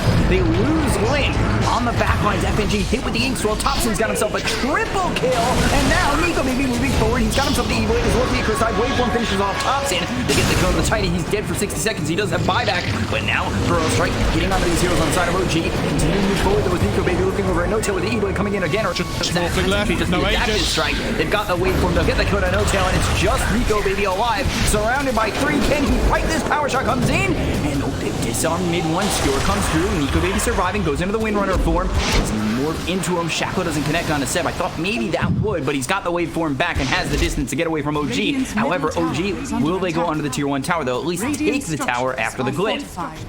Well, that could have been an absolute disaster for Alliance because the Aegis ran out there just as the rest of his team died. I mean, good fight for OG, but again, like, they've still lost a set of racks on this, right? So overall, like, in the whole moment of the game, it's still not looking great for them, but at least they managed to finally take a good fight because without Slark dying there, he's so close to his BKB now. So he's going to feel a lot stronger when he picks that up and gets that online. And Tiny's getting relatively close to his as well. Still about, 1,500 gold away or so. And when the BKBs come out, like, if you look at Alliance's lineup, it's so much magic damage. So they just need to try and get to this point now on OG. But I think if you're Alliance, you just look for more straight away. Like, you have to try and fight now before they get their BKBs up. At least on, like, all 3 cores. That fight cut the net worth lead down from 12k to 9k. Spider Eggs for the Tiny. Does he keep Spider Eggs? Yeah, he might. And he will. Set up towards top for Alliance. They'll go for the tier 2 tower. Creeps pushing in. But OG looking like they're going to make the rotation and go for this. BKB's up on the Slark. BKB still weighs out for the Tiny though. Scotty finished off Radiant's for the middle tower Morph. is under attack. Dire's top tower Seb is with the under Invis attack. rune. Nico Baby. Shadow Blade, Blink, Dragon Tail, that comes in, but they've got a double shackle on a Limp. Limp, very tanky, no tail, already dead on Nico, baby. They got the BKB pop high mid one, and can this set up for anything for the side of OG? The Fiends Group is out on the tops, and he's locked down back and away from his entire team, so they'll get the kill into the Tiny. They'll take it a second. He's got 5 at 65 seconds dead. Now Alliance grabbing themselves to the BKB. Well, from mid one doesn't really find them anything. Look at the sentries that Alliance put down behind them because they knew Thompson's going to want to get the entry onto the backline with the 2 supports and the Phoenix and the Bane. So they cover themselves with these sentries and they punish him so hard with the Fiend script. Great play by FNG. Dire's top tower is under attack. Forward to the tier 3, up towards top. Blinking forward behind the racks and loses Elder Dragon. Shackle comes in, doesn't connect. Dragon Tail, Dark Path taking it off immediately. Buyback from Thompson. There's no BKB on Slark though. 10 seconds. Storm on the Slark. 10 seconds till they have the BKB. They've got the RP on a multiple hero. Skewer comes in. Now they've got the soul bind. That was a skewer on a 3. Can they get anything out of this? Waveform over. FNG. He ends up dead. BKB's been popped by Limp. They look over as they get the kill into Esport as well. So 2 heroes gone on the side of Alliance. They've got themselves the Phantom's Embrace on a Nico Baby. Nico Baby goes into the Tiny for mid one moving forward. Mid one now has the BKB. So he's going to turn his attention over to Nico Baby. Who uses the Waveform. Gets the kill into Soxa. Finds himself a kill into No Tail. So the supports are gone. And so is Thompson, Seb, and mid one. Can they get anything to save the game? Doesn't look like it from Dragon Tail coming in from Lin. Looking over at mid one, gets the kill. Ultra kill for Nico Baby. Is he gonna dive into the base to get this rampage? Skewer back, waveform away, Hanskin here. And he's just standing, taunting, dropping his items right in front of Sam. There's the E-Blade, there's the Rampage Alliance. They clean up everybody. Nico Baby finds himself a Rampage. They don't call GG just yet on OG, but Alliance will go for the tier 4s. Gets the deaths on Nico Baby. I don't think they're going to be up in time here on OG. I think it's just the bitter end, unfortunately, for them. But what a game. Seb's going to buy back here. He doesn't have RP, though, for 60. One skewer, can't find it. And Alliance, they will clean up and finish off game 2 and push us to a full 3-game series. What a game, though, by Alliance. Like, how much better did they look this game than the first game overall? Like, that was incredible. I think Limp, especially, being able to play Dota this game actually helped them a lot. Like, I mean, I think the fact he got first blood allowed his laning stage to go so much better than it could have.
5 seconds remaining.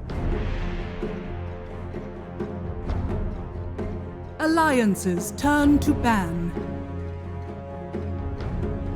OGs turn to ban.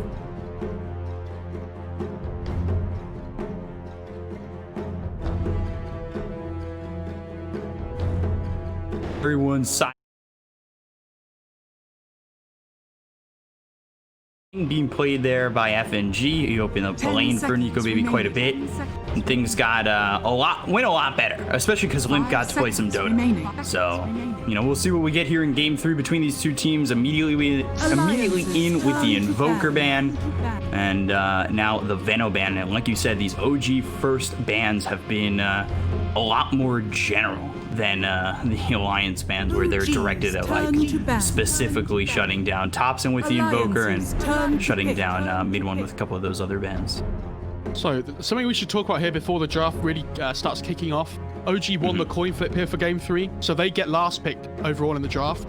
But also because they have second pick, it means they have the overall last pick of the first phase as well, which we saw from Alliance was really key last game. They picked up that Morphling, and it felt like it didn't really get countered or dealt with in the draft because they had these 3 bans to be able to take out what OG could have potentially picked that was good against the Morph, right?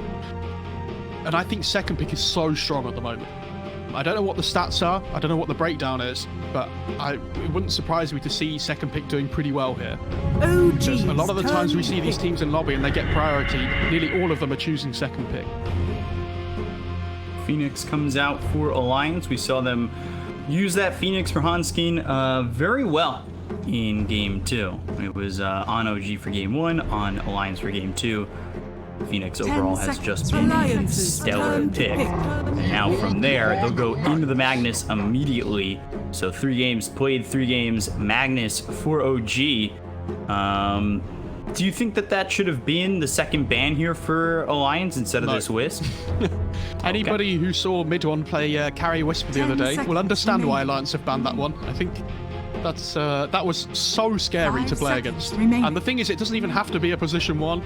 Like, I'm sure they could play it as a support if they wanted to as well. Like, NOTAL's played the hero a lot in the past. Ooh, whoa. Early Void pick coming in for Alliance. So we've seen that this, you know, this has been a hero banned out in the second phase, I think, just about every game. So this is something that we saw in the Chinese region where you need to pick your 1 position early if you're not getting it. Now you have the 3 bans to protect it. Because the thing is as well, it's not just the Void pick that's good with itself. They have the Phoenix to pair it with as well.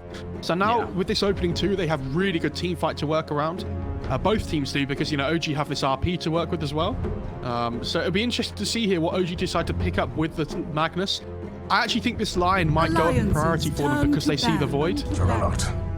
And they go for the Jug. Okay.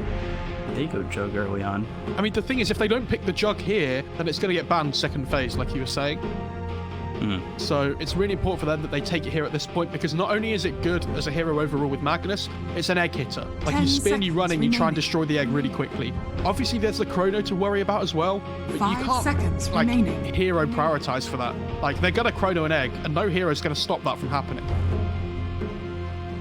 They pick what they're comfortable with on OG. This is really strong. And we saw the power of the healing ward in Game 1 as well. I think it's such an underrated aspect of that hero. So let's see what is going to be next here for them as these bans will be coming through. Yeah, we saw the Saxa Wyvern yesterday.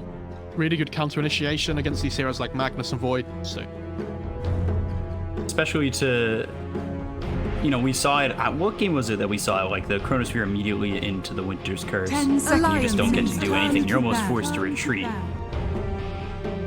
Especially because even if Void builds BKB, like, and he tries to chrono somebody, the curse is going to go through that anyway.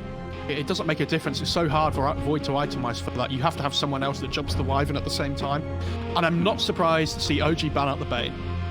We talked about how much work that hero did last game. They even banned out the Undying in the first phase again, like before. 5 seconds. I'm surprised about, because I thought the Bane looked so strong. I thought they would have swapped them around in priority. Turn to ban. Alliance. And so now No-Tail's going to be on something different. Nice to see. As much as I love like seeing them play the Scrimshack, I think it's always cool to see like people play different heroes. Like, I don't want to see people play the same of the 3 heroes in a row. Unfortunately, Seb's going to get mag for 3 games, but yeah. the way it is, unfortunately. 10 seconds remaining. So what supports are they going to be looking at for 5 OG? seconds I mean, like, it's remaining. things like Lina and Wind Ranger are still in the pool. They're going to want a bit of lockdown for this Void. I still think this Lion is looking pretty juicy for them. I'm trying to look at what else No Tail has played during the event. If it's just being Grimstroke every single time, but I think their first game against Viking GG, he was on Undying, I believe, both times. I think something like Lich and Oracle looks really good for me here. Like, the Lich is, like, kind of a pseudo-save in the Chrono with the Frost Shield. It blocks a lot of the damage that comes out from the Void, and it also works really well with the Jug in lane. Now you have the Frost Shield spin combination. So that's a potential, but yeah, I also think Oracle is just really good. That is the hard save for the Chrono, right? And we've seen a lot of good Oracle performances so far this tournament. So they need to pick their poison here on Alliance. See what they decide to let through. Taking their time with this one.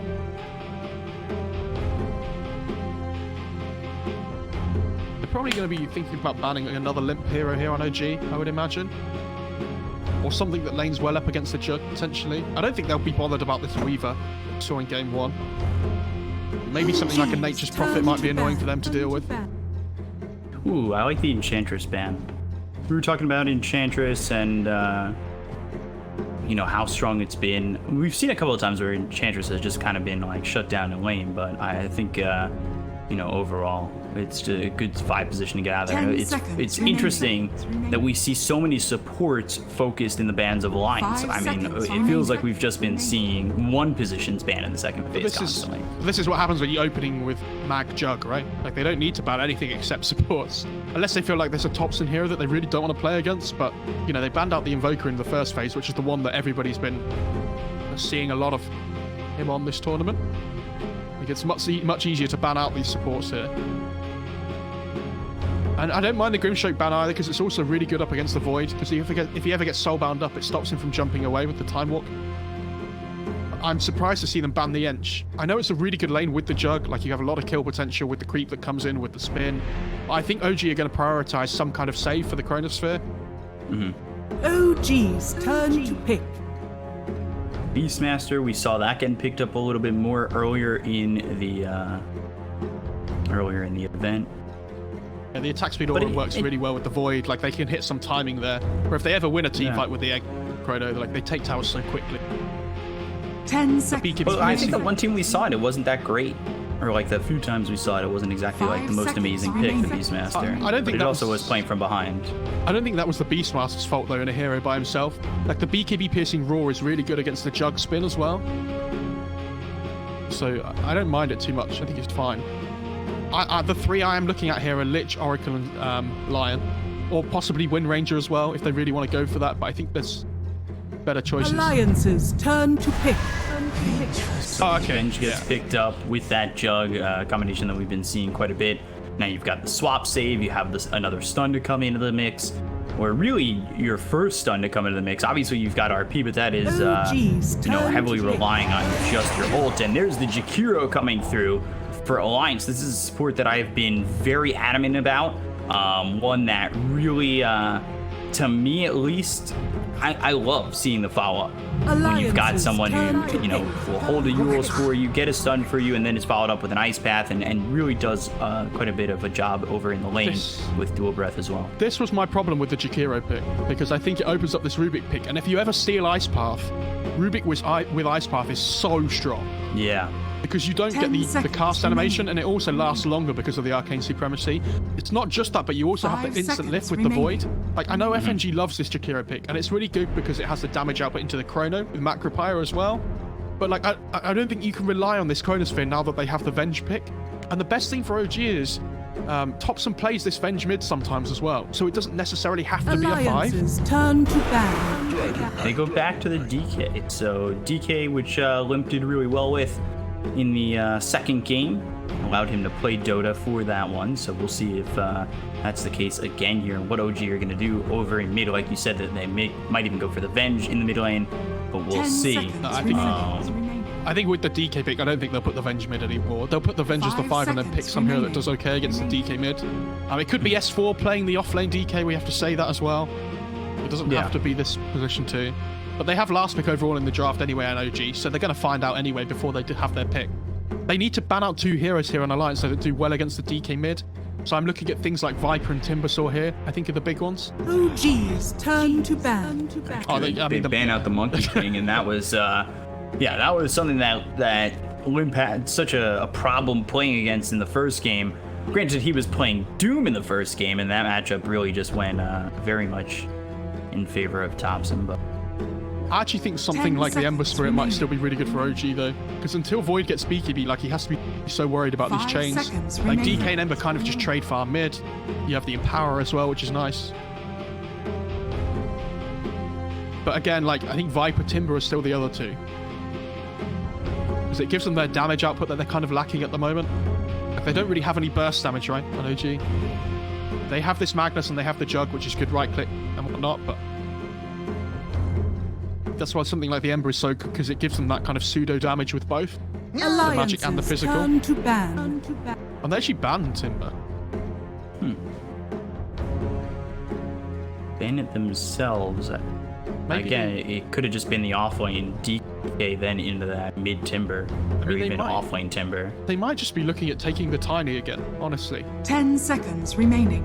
I don't think the Tiny itself was the issue last game, right? Like the issue OG had last game was that they kind of got picked off one by one, and no hero picks are going to solve that. Turn to ban. Pugner's a good ban as well. Another save for the Chronosphere if they need it. They don't really have an egg hitter. I mean, they've got the Jug, I guess, but there's no like easy way to necessarily get to that egg right now. Like there's no range hits, right?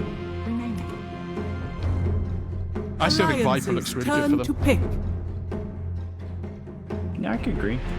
You get the break for the DK as well. The break's good against the Void. It'll be difficult to kill. Pairs up well with the Venge, with the Aura.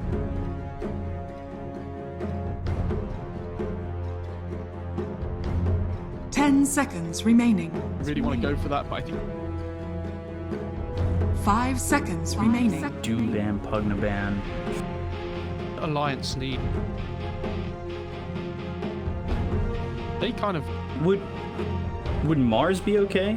OG's turn to it's not against the Jug, I don't think. For the cheese. Okay, Nature's Prophet comes in, mobility there with Nature's Prophet. I like it with the Chronosphere as well as getting that the right clicks in, having the Wrath of Nature early on.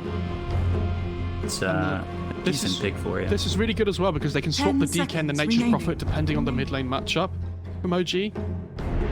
And they kind of like the Nature's Prophet should do okay against anything. But if they feel like it's a bad matchup for the DK, they just put the Nature's Prophet there and they just put the DK off lane. This Nature's Prophet pick's actually really good.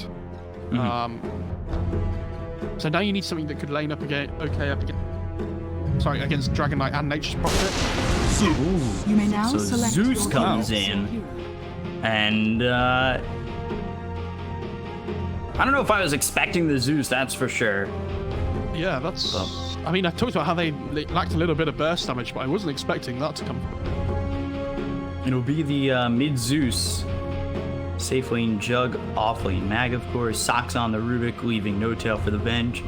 Excuse me. Limp on the DK, FNG on that Jakiro, Nika Baby playing the Faceless Void, leaving S4 for the Nature's Prophet, and Hanskin for the Phoenix. So it's. I like the Zeus pick. We'll see how they can do up against this Faceless Void. I'm excited to see how Soxa plays on this Rubik, honestly. Yeah, it's a pretty good Rubik game. If you ever get the stuns and DK, like the Breathe Fire is really good as well. Chronosphere potential, like Ice Path's obviously the main one. I worry on Alliance about their ability to get to the Zeus in the fights. Like DK's going to need a blink. Obviously, Nature's Prophet can TP in behind at some point, but somebody needs to be able to link up with the Nature's Prophet in the back of the fight. And I don't know how they're going to get there at the moment, because I don't think Esport can kill off Thompson by himself. Yeah. Like, how do they ever go high ground unless they kill the Zeus? Alliance. Yeah. Pretty difficult. Again, I don't think it's a massively one-sided draft though either way. No, So like game 1 I thought was pretty one-sided. Game 2 came a bit was like a little bit more even, and then I think this is another even one again. Like they have good team fight on both sides. You know, one team's got RP and the Thunder God's Wrath, the other one's Chrono Egg. And they also they have RP, Thunder God's Wrath, and the Omni Slash as well. I think there's a lot here. They've got the save of the swap too. So like these Chronospheres, they're you gotta make sure that you've got control of that bench. Yeah, and otherwise it's just not gonna go well. I think the laning stage looks relatively even as well. Like DK against Zeus with, they should both just trade farm. Like, especially when DK gets to like level 3, if you have like 2 points in the armor. Yes, Zeus does magical damage, but you can keep yourself sustained in the lane by buying a bracer or too early on. On top of that, regen. The wood. Prepare for battle. Oh, but Seb's actually heading top. So they want to put the Magnus up against the Nature's Prophet. Yeah, I mean, that's much better for OG.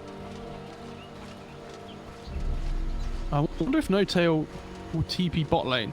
So go in like an aggro try. Because he has this Basilius, which indicates to me that they might be looking to try lane here. They need to make sure they don't give away their lanes here, though, on OG. Seb just going to hide in the trees. Oh, I think he just got spotted. Yeah. I wonder if S4 still carries on walking top here.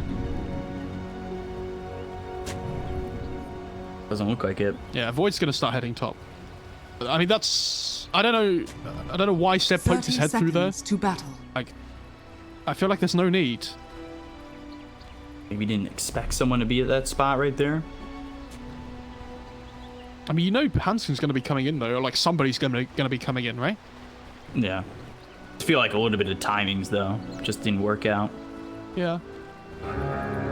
So they'll have Nico Baby head towards top, and S4 head towards bottom, just off that little bit of vision. The battle begins. Glimpse.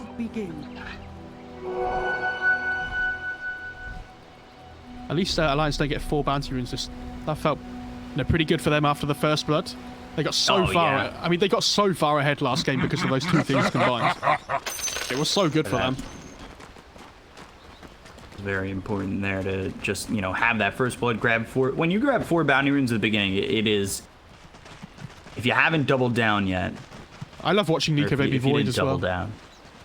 I think he's really good at this hero. I feel like I've said that about a lot of different heroes for Nico Baby this tournament. What do you have him on this Void? Yeah. I love watching him play a hero. I mean, he played perfectly on that Slark that one game too, and I love watching him play on that as well. It's pretty disgusting.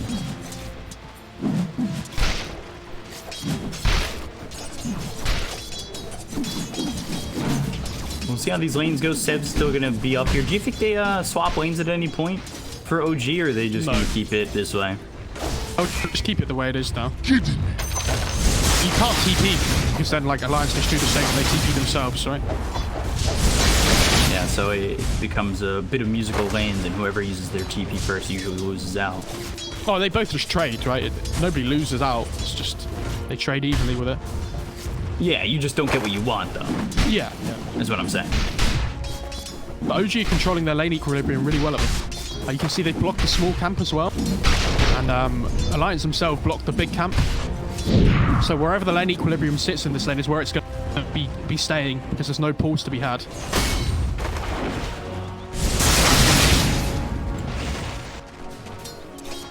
They're about to hit their level 2s here though on OG, so they might look to make a play relatively soon. Magic Missile, Wave of Terror, S4, Blade Fury on him, trying to TP out. Will do so successfully, so will FNG. Sax was not nearby. Don't know where he disappeared to there. Is he... Oh, he stacked the Ancient Camp.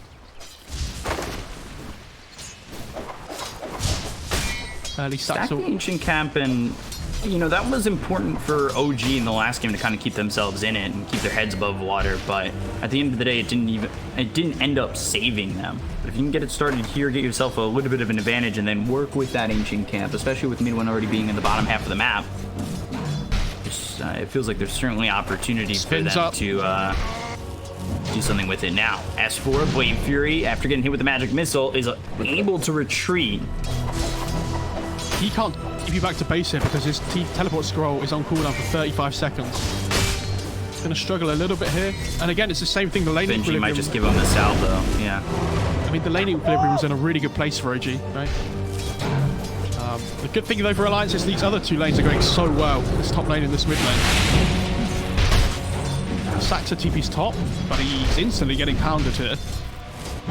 Dire's courier. That's the courier death. So I'm just letting this courier go on. Skin looking for the high five.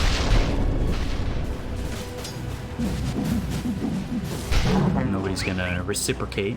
Of course, now Sebi. Yeah, that's on purpose. Okay.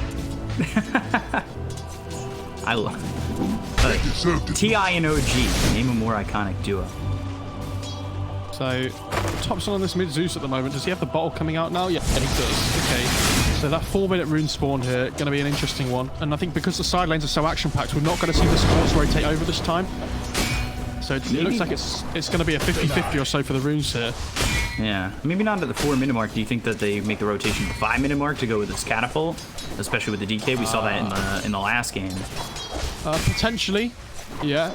But then who rotates over? Like maybe the Phoenix, but the Zeus clears the wave so quickly. FNG, one shot from dead, goes into the trees. Mid-one trying to close the gap, loses that mid as well. Take out a tree, but no tail. He goes down. Topson falls. FNG will die as well. 2 heroes gone on the side of OG. Well, they just lose FNG to mid-one. I don't know what the observer saw and what he didn't. In the mid lane, Topson tried to get really greedy. He got the bottle and went for the illusion room, but he just got stunned up by the DK and died. And now, when Zeus comes back to lane again, DK has this level 6 now. So it's going to be a little bit difficult for Topson here. Topson has a full bottle to work with. Look at his skill board, though, actually. He skipped the lightning bolt completely. He's gone into the static too. Interesting. So, spams the arc lightning immediately. 302 is such... I don't think I've ever seen this. Like, on a mid... Not recently, at least, on mid Zeus's. I feel like they nearly always go lightning bolt. Yeah, I would have been surprised that he's held off on that. That's for sure. I mean, the wave clear is going to be really nice against the Nature's Prophet and whatnot. FNG's coming in here. And the Phoenix is heading over. Hanskin from the other side.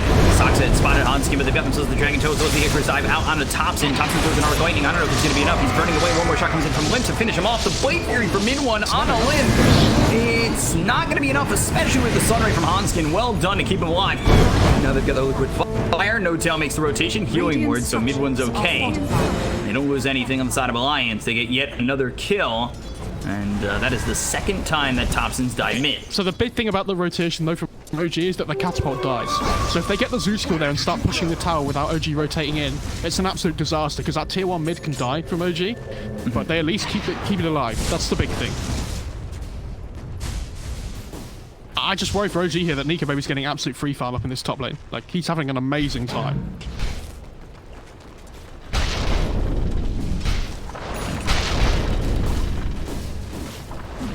He is 36 and 17, now 37 and 17. But this is what we saw in the second game was just the Limp and Nico baby having a much better time. Bottom Blade Fury on S4, he'll TP away. FNG dual breath on a mid-one. Thundergod's Wrath will kill off S4, but mid-one he's gonna die here to FNG. No Tail throws the magic missile. Dual breath up in just a second. FNG's not gonna go for more, but he does take out the Jug as we lose while playing technical. Reposition Nature's Prophet. Really nice timing by Topson. Just about getting that Thunder God's Wrath in at the last second. No Tail. Top lane. S4 TP's in, and we'll use that Sprout to try to get the kill onto the Venge. One more shot, but the Blade Fury's out on an FNG. They take out the Jug. Meanwhile, over towards top, Nico Baby and Hanskin were pushing through onto the Rubik, but don't find the kill. Yeah, I thought they were going to get Saxor as well there, but they were lacking the lockdown, unfortunately. And he actually goes for the maxed out Arc Lightning on the mid lane. Wow. Dire's top tower is Nigma under Baby attack. rotating towards mid. Radiant's Got the middle Dragon Tail tower is under out attack. on a Thompson, and I think Nigma Baby's looking for the Chronosphere. Yeah, he'll get it, and they'll get themselves a kill on a Thompson once again. He makes the rotation mid just to grab this kill for the third time on a Thompson. Yeah, and he doesn't even have boots. Like, he just walks in. Well, not walks in. He time walks in Chronospheres, but massive kill. And again, it's the same thing. If they get this kill, they might be able to push for the mid-tier 1. Mid one, he's dead again. Ooh, I say that, and I've cast or cursed it. That's, my bad, Alliance. He has no salve though on mid 1, so he's going to have to just back off a little bit here. No healing ward now. Are scanning. Yeah, I just used it, got killed immediately. So he's bringing one out on the courier. Still have this big 3 stack on the Ancients though to work with on OG. What? Going down to FNG with S4 here. I wasn't even looking at that. I guess that's the Prophet T being behind. Yeah, S4 now has Wrath of Nature. Well, the damage output from Alliance will be that much more when they're trying to fight, especially, you know, get the Chronosphere into the Wrath of Nature. Have Limp backing you up within that Chronosphere like we saw over mid, but now you've just got that extra oomph with the ulti from this Nature's Prophet. Yeah, the thing is, it's not just free farm for Nigma Baby, he's also going Midas as well, so his farm levels are going to be scaling so high this game. Sometimes we see the Mask of Madness to allow them to fight, but I think when you know you're playing against this mag, it's important you have some kind of scaling capability, because otherwise they're just going to out-farm you with the Empower. Limp DK is also having a great game. Seb's top of the CS, but look at where he is in terms of net worth. Ahead of S4, but behind by quite a bit. It's all jungle creeps for him.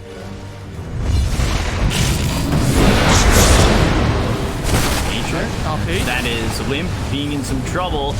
And they did use that RP. They're still trying to get the kill here on a Limp. Omnislash committed to finish off the DK. Hanskin in an interesting spot. And he will fall. Saksa gets the kill, and he steals Icarus die. Dire's bottom tower is under attack. Yeah, that's the biggest kill they could have found on OG. So massive for them, but they do rotate a lot of heroes. Can they find FNG too? They don't have swap. No tail can't pull them back any further. No tail's not level 6. Yeah, so this is like they get the kill on the DK, but it means that Nigma Babies are just able to freely farm top lane and starts pushing the tower now. Like now he has this Midas up as well. Like this is really good for Alliance. Similar to what we saw in the previous game. You know, allowing Nigma Baby to just have his own lane, basically. Seb does come over though to make sure this tower isn't going to die to the catapult. I say that. S4 is here. Nigma Baby skewered back. Just the Chronosphere to work with. S4 doesn't have Wrath of Nature for another 19 seconds. They'll use the Chronosphere. Seb surviving for now. He doesn't have Skewer to make some distance. Uses the Shockwave trying to run. Time walk forward. One more shot will do it. And it's S4 who gets the killing blow. And they do get the tower kill as well because the trees kept the catapult wave alive. Or at least the catapult. Bottom, Icarus dive away from Hanskin and Sunray off the map. Look at him go. Potentially into your pub. No chrono here for Nigma Baby. Yeah, Nigma Baby's come over. He'll time walk away, but Saksa, he's got time walk and can keep up with Nigma Baby if need be. It's a level 4 time walk, so the cooldown is only 6 seconds.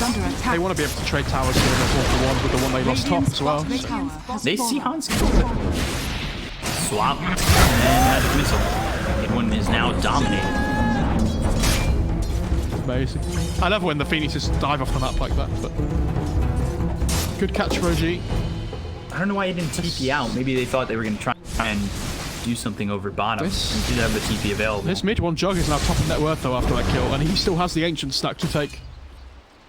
How many stacks is it? It's about to get stacked again. It's going to be a 4 stack. Yeah. 1, 2, 3, 4 or 5. And this item build on this skill build, sorry, on the Zeus is something like we said we don't normally see, but this tier 1 tower is still half HP at 12 minutes against the DK. That's so good. Because he's able to just clear the waves so quickly. Like it's difficult for the DK to ever get in and push. Especially with the previous game where we saw that DK just pushed in and finished off that tower very quickly, and that cut off the map and really cut off a lot of what OG were able to, you know, securely farm. This is going to be the ancient stack start to be taken here. I think NOTAL's ready to wave a terror as well. 4 points. Or is he looking to stack once more, potentially? Yeah.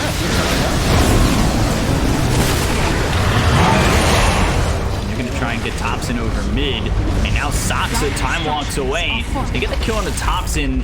Seb's made the rotation. They're really trying to commit onto the tier 1 tower. Dragon Tail, Seb. Got RP. Ice Path comes in. Omni slash used. It's on FNG by himself. They'll get the kill. Meanwhile, now into the Blade Fury. Seb looking for the RP. Finds it. Supernova, though, on the high ground. Can they get the kill on this? Void? Yes, they can. Bkop goes down. The Supernova is about to pop. They've got the swap on the mid one. Just out of range of the Supernova. So they look over at NOTAL. Third magic missile on Wells. The swap. S4 back into the hands of Saksa as well as Seb. Seb, though, not really doing a lot of damage as the shockwave, but they've got the Blade Fury once again from mid one. Trying to TP out, but they've got the screw. The triple kill from mid one. Thompson back into the fight. And now, can they get anything more? Limp and Hanskin looking to retreat. I don't think OG go behind the tier 1 tower, and they'll take what they are given, which is 3 kills for just Thompson over mid. But you can see how hesitant Bkop was to throw Chrono, right? Because he knows that the Ven just stood behind the jug. So even if he chronos the jug there, when it's just on 1, it's not worth it. And they managed to stack the big campaign. This is going to be such a massive increase of net worth for the jug. Like, this is huge. Dire's top tower is under Level 3 attack. healing ward, so he's really not in much danger taking this stack. He's got the empower, and look at how quickly he takes it. Bot lane as well. Saksa has the swap. Dire's courier Saksa has the been DK stun killed. though available, so if he ever catches anybody with the lift, they do have follow-up mid lane. Over as Chronosphere used, hits on 2. They find themselves tops in. Macropire down. They get the kill onto the Zeus. They lose FNG. TPing in his S4.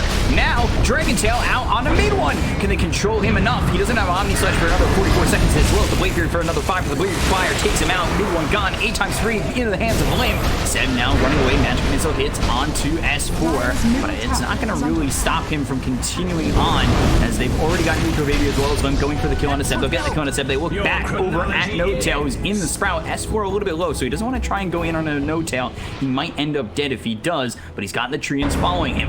NOTAL, and he find the distance. It doesn't look like it. TP though, and Ice Path just a little bit late.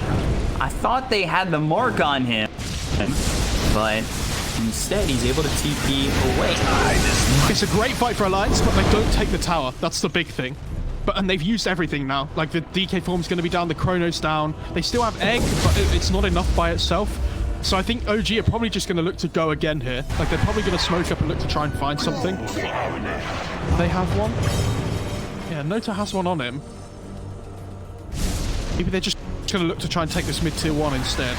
Because they have Omni Slash up. They have the RP up as well. Almost a pipe finished on Seb now.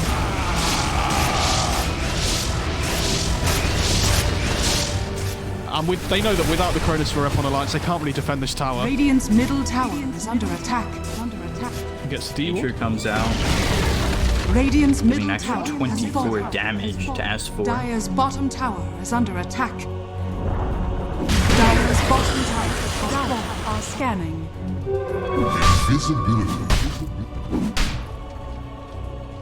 What does he have for? Medallion going into the Solar Crest. Nico Baby, he's going Sanjin Yasha after Midas, and then Blink BKB for Limp. Thompson, Aether Lens now Blink Dagger. Yeah, it's really important for him to be able to keep his distance. And there's nothing that really saves him from the Chronosphere unless he can, like, rely on his quick reactions, right? And especially if he gets Sprout up or something by S4, like if he's quick, he can just blink away before the first hit comes in. And they are making more ancient stacks here though on OG. And we saw how much that was worth for them. Now they've got a 3-stack once again for this jug. Mid one's finish up the Manta, has drums and phase boots in top of the net worth by about 1,000 gold. Alliance are desperately trying to take this mid tier 1, but it's still like 400 HP. OG are defending it for all it's worth. And there's a pipe coming out on the courier now for the mag. This is more what we were seeing from Seb on Magnus. think, what, game 1, he ended up going into the Blink Dagger immediately. Might have even done the same for game 2, but he's, at least in the past, built more utility earlier on. Like, we've seen him go Guardian Greaves into the Blink Dagger. This time it's Pipe Blink. The Pipe's better, much better though this game, I think. Yeah. Like, up against the Jakiro, up against the Phoenix, up against the Wrath of Nature coming through as well. You know, so I was just talking about having that utility before the Blink. Yeah. The Pipe definitely much better this time. S4 might be in trouble here. Shockwave, Wave of Terror, thought I got Wrath of Magic Missile. They'll get the kill on S4. They're going to look to try and push up here, because if they can find somebody else, they might even be able to backdoor the tier 1, to be honest. Just going to head into Roche. No go for Roche. Meanwhile, Alliance, they finish off the Elric brothers' dream of finding a Philosopher's Stone. And Chronosphere's up, but without the Nature's Prophet, I don't know how comfortable the Knights feel about this. Right now it's just mid one inside the pit. This is so risky. They've got Wave of Terror, so the minus armor is 7 with a level 4 Wave of Terror. But they've just left mid one. Wave Fury comes in, he's got the healing ward, so he's going to survive a little bit longer. Macro Fire's down inside the pit, and Chronosphere hits mid one. They got the swap, as well as the telekinesis. They get the save. Supernova's out. Esport, he'll TP over. They look to get the kill here on a no-tail. They'll finish off the Venge. Now they look at Seb. Seb hit with the Dragon Tail. This is a problem for OG. Seb needs to try and make something happen with the rest of his team. They'll throw the RP at Nico Baby. Omni Slash bouncing around, goes over to win. Nico Baby does end up dying. Time Walk will heal him back up. They look over at mid one, and he goes into the Blade Fury as doing a lot of damage on Nico Baby. They just can't finish him. They take out FNG. They look over at S4. Soxa trying to do it again. Hanskin sitting low as well. The Venge Illusion trying to get the kill on a Hanskin. Meanwhile, though, Thompson killed by Nico Baby. Triple kill for the Faceless Void. 4 heroes gone on the side of OG. And it's a 2,000 net worth lead, maybe in a Roche for Alliance. Really well played by Limp that fight. He understands the only way they lose it is if they get Chrono together on him and Nico Baby. So he kind of skirts around the outside a little bit, and as soon as the Omni Slash... And No Tail's gonna fall, and... I don't know if they can go Roche now, though. Still some time. Really well played by Alliance. Really, really well played. The positioning was very solid. All of those supports, it was, you know, it was Soxa as well as No Tail who got the saves there within the Chronosphere. Just couldn't kill off Nico Baby, and now Soxa in some trouble. The telekinesis comes in as well as the Sunray from Hanskin. Soxa sitting on about 1 health. He ends up dying on one more right click coming in from Nico Baby. The essence ring used by Seb. Blade Fury right on Nico Baby. Midone trying to do what he can, but Nico Baby has Time Walk and will just continue to heal up, walk away from the side of OG. OG just trying to delay them as much as possible to stop them from going into the Roche. That's the biggest thing here. Like, they can't give away this Aegis for free. A great fight by Alliance. Again, I want to go back to this point. Limp kind of like skirted around the RP for a little while, and then as soon as it came out onto Nico Baby with the Omni Slash, he instantly ran in to tank it up with Nico Baby, so that the Omni Slash damage got shared out between the two of them. Nico Baby almost dies again to the Rubik, but just about manages to get away. Playing right on the edge here. Nico Baby is so farmed now. Swap Magic Missile, FNG, he gets dropped pretty quickly. They have the Omni Slash up in 10 seconds. RP up in 10 as well. FNG dead, maybe that's enough. Dire's bottom tower is under attack. Roche fight 2.0, Hanskin in some trouble. Thundergod's Wrath will finish off Phoenix. This is Roche then for OG. They can't fight without the supports on Alliance. Hanskin needs to buy back if they want to. Yeah, he does. Is under attack. So that'll give the signal that they do want to, in fact, fight. They've got Jakiro up in 10 seconds. I don't think Roche is going down in that time. It's going to be certainly close, so they may not have the Jakiro for this fight. Throwing the Fire Spirits. Chronosphere available. Nico Baby, Time Walks back. Now they've got everybody on the side of Alliance. Mid-one still in the pit by himself, and they try and steal this Roche. They look over Nico Baby. They've gotten themselves the swap. No Tail now. He backs off. The Wrath of Nature comes in. The Chronosphere is going to be used as well as the Supernova. They got themselves the Ice Path, but it actually locks on lane. They'll take the Aegis. They'll take out Roche, and now Mid-one now needs to run. Seb in some trouble. He's here with 4 heroes on the side of Alliance. They're getting the kill on a Seb. They'll take out this Magnus. Ice Path laid down, and they're looking for mid one very, very, very much so. As they go and get themselves the TP forward from Esport, they continue to blink on forward, but they just don't find the kill onto mid one yet. Nico Baby, he's getting low, but the Bastions come out in a no-tail. They'll get the kill on the Venge. They look over to potentially continue forward for Saksa. One gets spotted farming, and Blade Fury TP's out. Dire's middle tower. Alliance really starting to take over here with this mid-game advantage with the BKB on the DK. This Void's so tanky as well with this SMY build he's gone for after the Midas. Like, he's really difficult to bring down. And until Seb gets this blink, they're really struggling with the hard initiation. Like, they have the follow-up Ice Path from Saxa that he's stoling at the moment, but they don't have that initial, like, laydown before the follow-up damage comes through.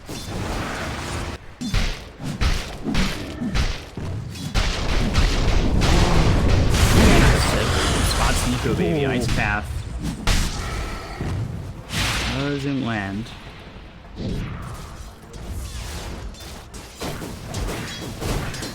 It's the Ice Path on the Rubik, so we'll see how much that comes into play here. He's only got it for a fourth of the duration there. It's like 40 seconds left or something.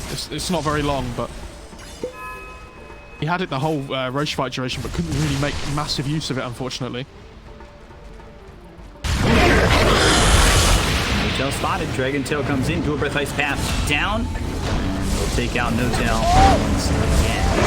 7 times 07 and 12 at the moment. Up towards the top, they get S4. Thompson gets credit for that kill. Yeah, they do use the Omni Slash, but I think they'll find any kill with the Omni Slash at the moment. Saksa attempting to TP out, but wing forward from Limp. Dragon Tail's there, killing spree for the DK.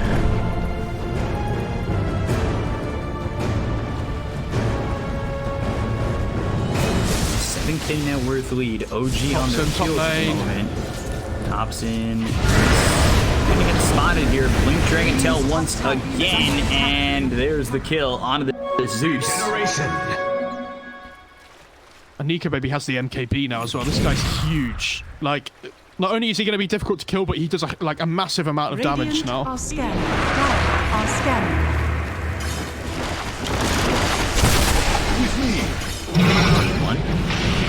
Trouble. Nico Baby here. Bastion's coming through. They've got the Blade Fury. He's trying to get away. He's got the healing ward, but look at the damage from Nico Baby, as well as Hanska with the Sunray right on him.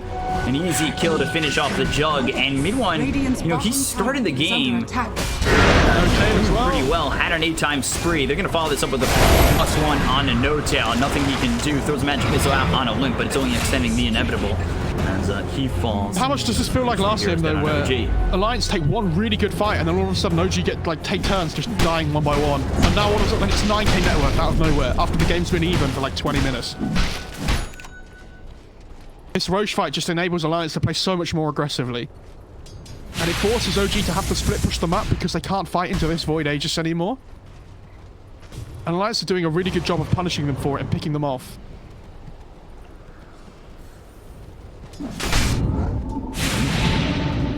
Telekinesis, skewer back from Seb.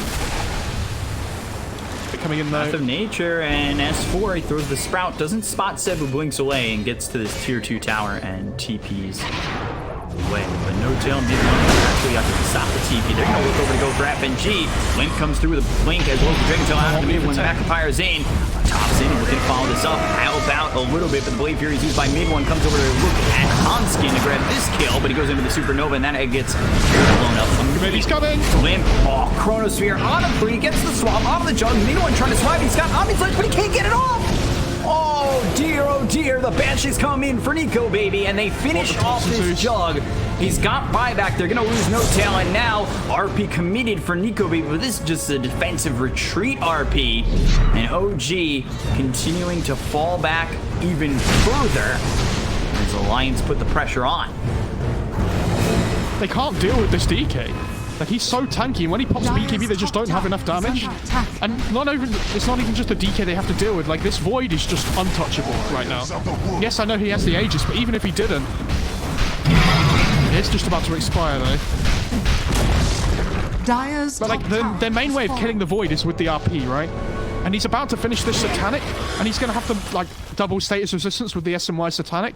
And I don't think they can kill him in that, like, small RP duration. And RP was desperation just to retreat. Lions are playing these fights really well. I mean, that Chronosphere, even with the save, they were able to focus their attention on the Jug. And mid one, he's just getting constantly locked down. Just what I... Down 13k. We've seen comebacks come from S4? 20 down. He just manages to TP away.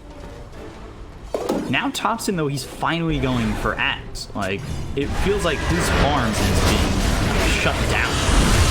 Is that enough damage? Like, I don't think it is. Take out NOTAL once again. He's dead for the 10th time. 0-10-13. And this is an arcane rune DK again that we saw at the start of the game.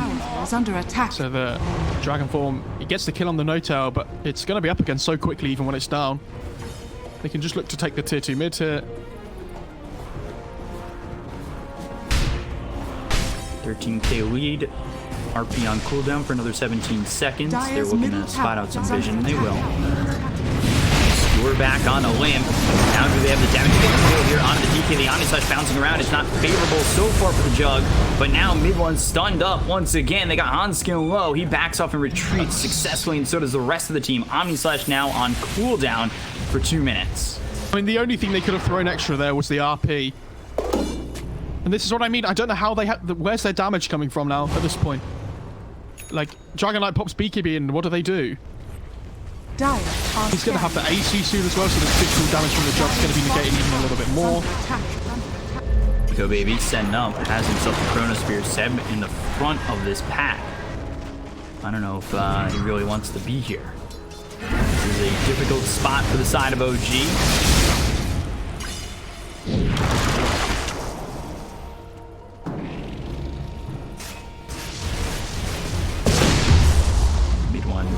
Off that basher. They pick the telescope. He's got Orb of Destruction. Gives the telescope over to NOTAL, I'd assume. But the Chronosphere comes down to the 2. Nico baby. He is here to try and finish off the Jug as well as the Venge. They get the count on NOTAL. Seb, I think, fainted on that RP. They look over at Thompson. They get themselves a second Nico baby with a double kill. And now the RP comes down on the 2 of these heroes. Can they get the count on Nico baby before he gets the time log off? Mid one's gone. Super no. Seb falls as well. 4 heroes gone. Buyback from 2. And OG can't find anything here. Alliance continue to run forward and over the side of OG. They're going to buy back on Seb, but he doesn't have RP. Ice Path down, locks up this NOTAL Venge. It's not me who they're after. It's Thompson. They kill him off for the second time. 75 seconds gone. 66 seconds for the Venge. And it's looking unlikely that OG will pull themselves out of this one. Limp's a little bit low, but nobody here to convert on this. Seb comes over. Shockwave misses. Tier 3 in trouble. Time walk forward. Saksa. He'll steal the time walk to get some space between him and the Void, but... We have to talk about FNG there. As soon as the RP came out from Seb, he instantly got the 2-man Ice Path onto the Jug and the Magnus himself, so that the whole RP duration basically got wasted. Like, they couldn't do anything. Dire's top tower is under attack. Dragon Tail comes through into Saksa. He does have time walk, so he'll get some distance. Lim pops the BKB, mid one back alive. They've got 3 heroes here for the side of OG. The tier 3 still standing, but Seb, RP still down for another 60. Omnislash is up, but I don't think it really gets him anything in this spot. Dragon Tail once again on to Saksa. Ice Path follows it up. They got themselves the stun. Seb blinks into the Ice Path, but they've got the score back on the 2. Under the tier 4 towers, but the damage is way too much. Mid one, he's been disarmed. There's nothing he can do. He goes into the Blade Fury, just back up into the base. But the bashes, they come in. Bash, bash, baby. Mid one goes down, and now they've just got Venge to defend. With 3 dead, I mean, it's this all playing on the toxic zones, but unfortunately, Limp's playing like an absolute monster this game and just finds him straight away there. Blink Dragon Tails into the Ice Path. Triple kill for Nico Baby. Nico Baby dodges the base up for the Ultra kill. Is anyone going to be alive? He's going to get the Rampage. He actually just ends up dead. Dives in too far. He'll fall. Ancient exposed. They don't have Glyph. They just have Thompson, and now they don't even have that. Godlike for Limp. Ancient will fall, and it will be Alliance who take on Team Nigma in the finals. OG take game 1, and the reverse sweep comes from Alliance to book their ticket into the grand final. What a game 2 and 3 by them, because they looked so down and out after game 1. Like they looked completely out of it, right? And all of a sudden, it feels like we talked about the drafts being relatively even in this game 2 and 3, right? But there was a lot of times they just straight up outplayed them. Like I think Limp played so well on the DK both games, especially in this game 3. But I mean, I don't really understand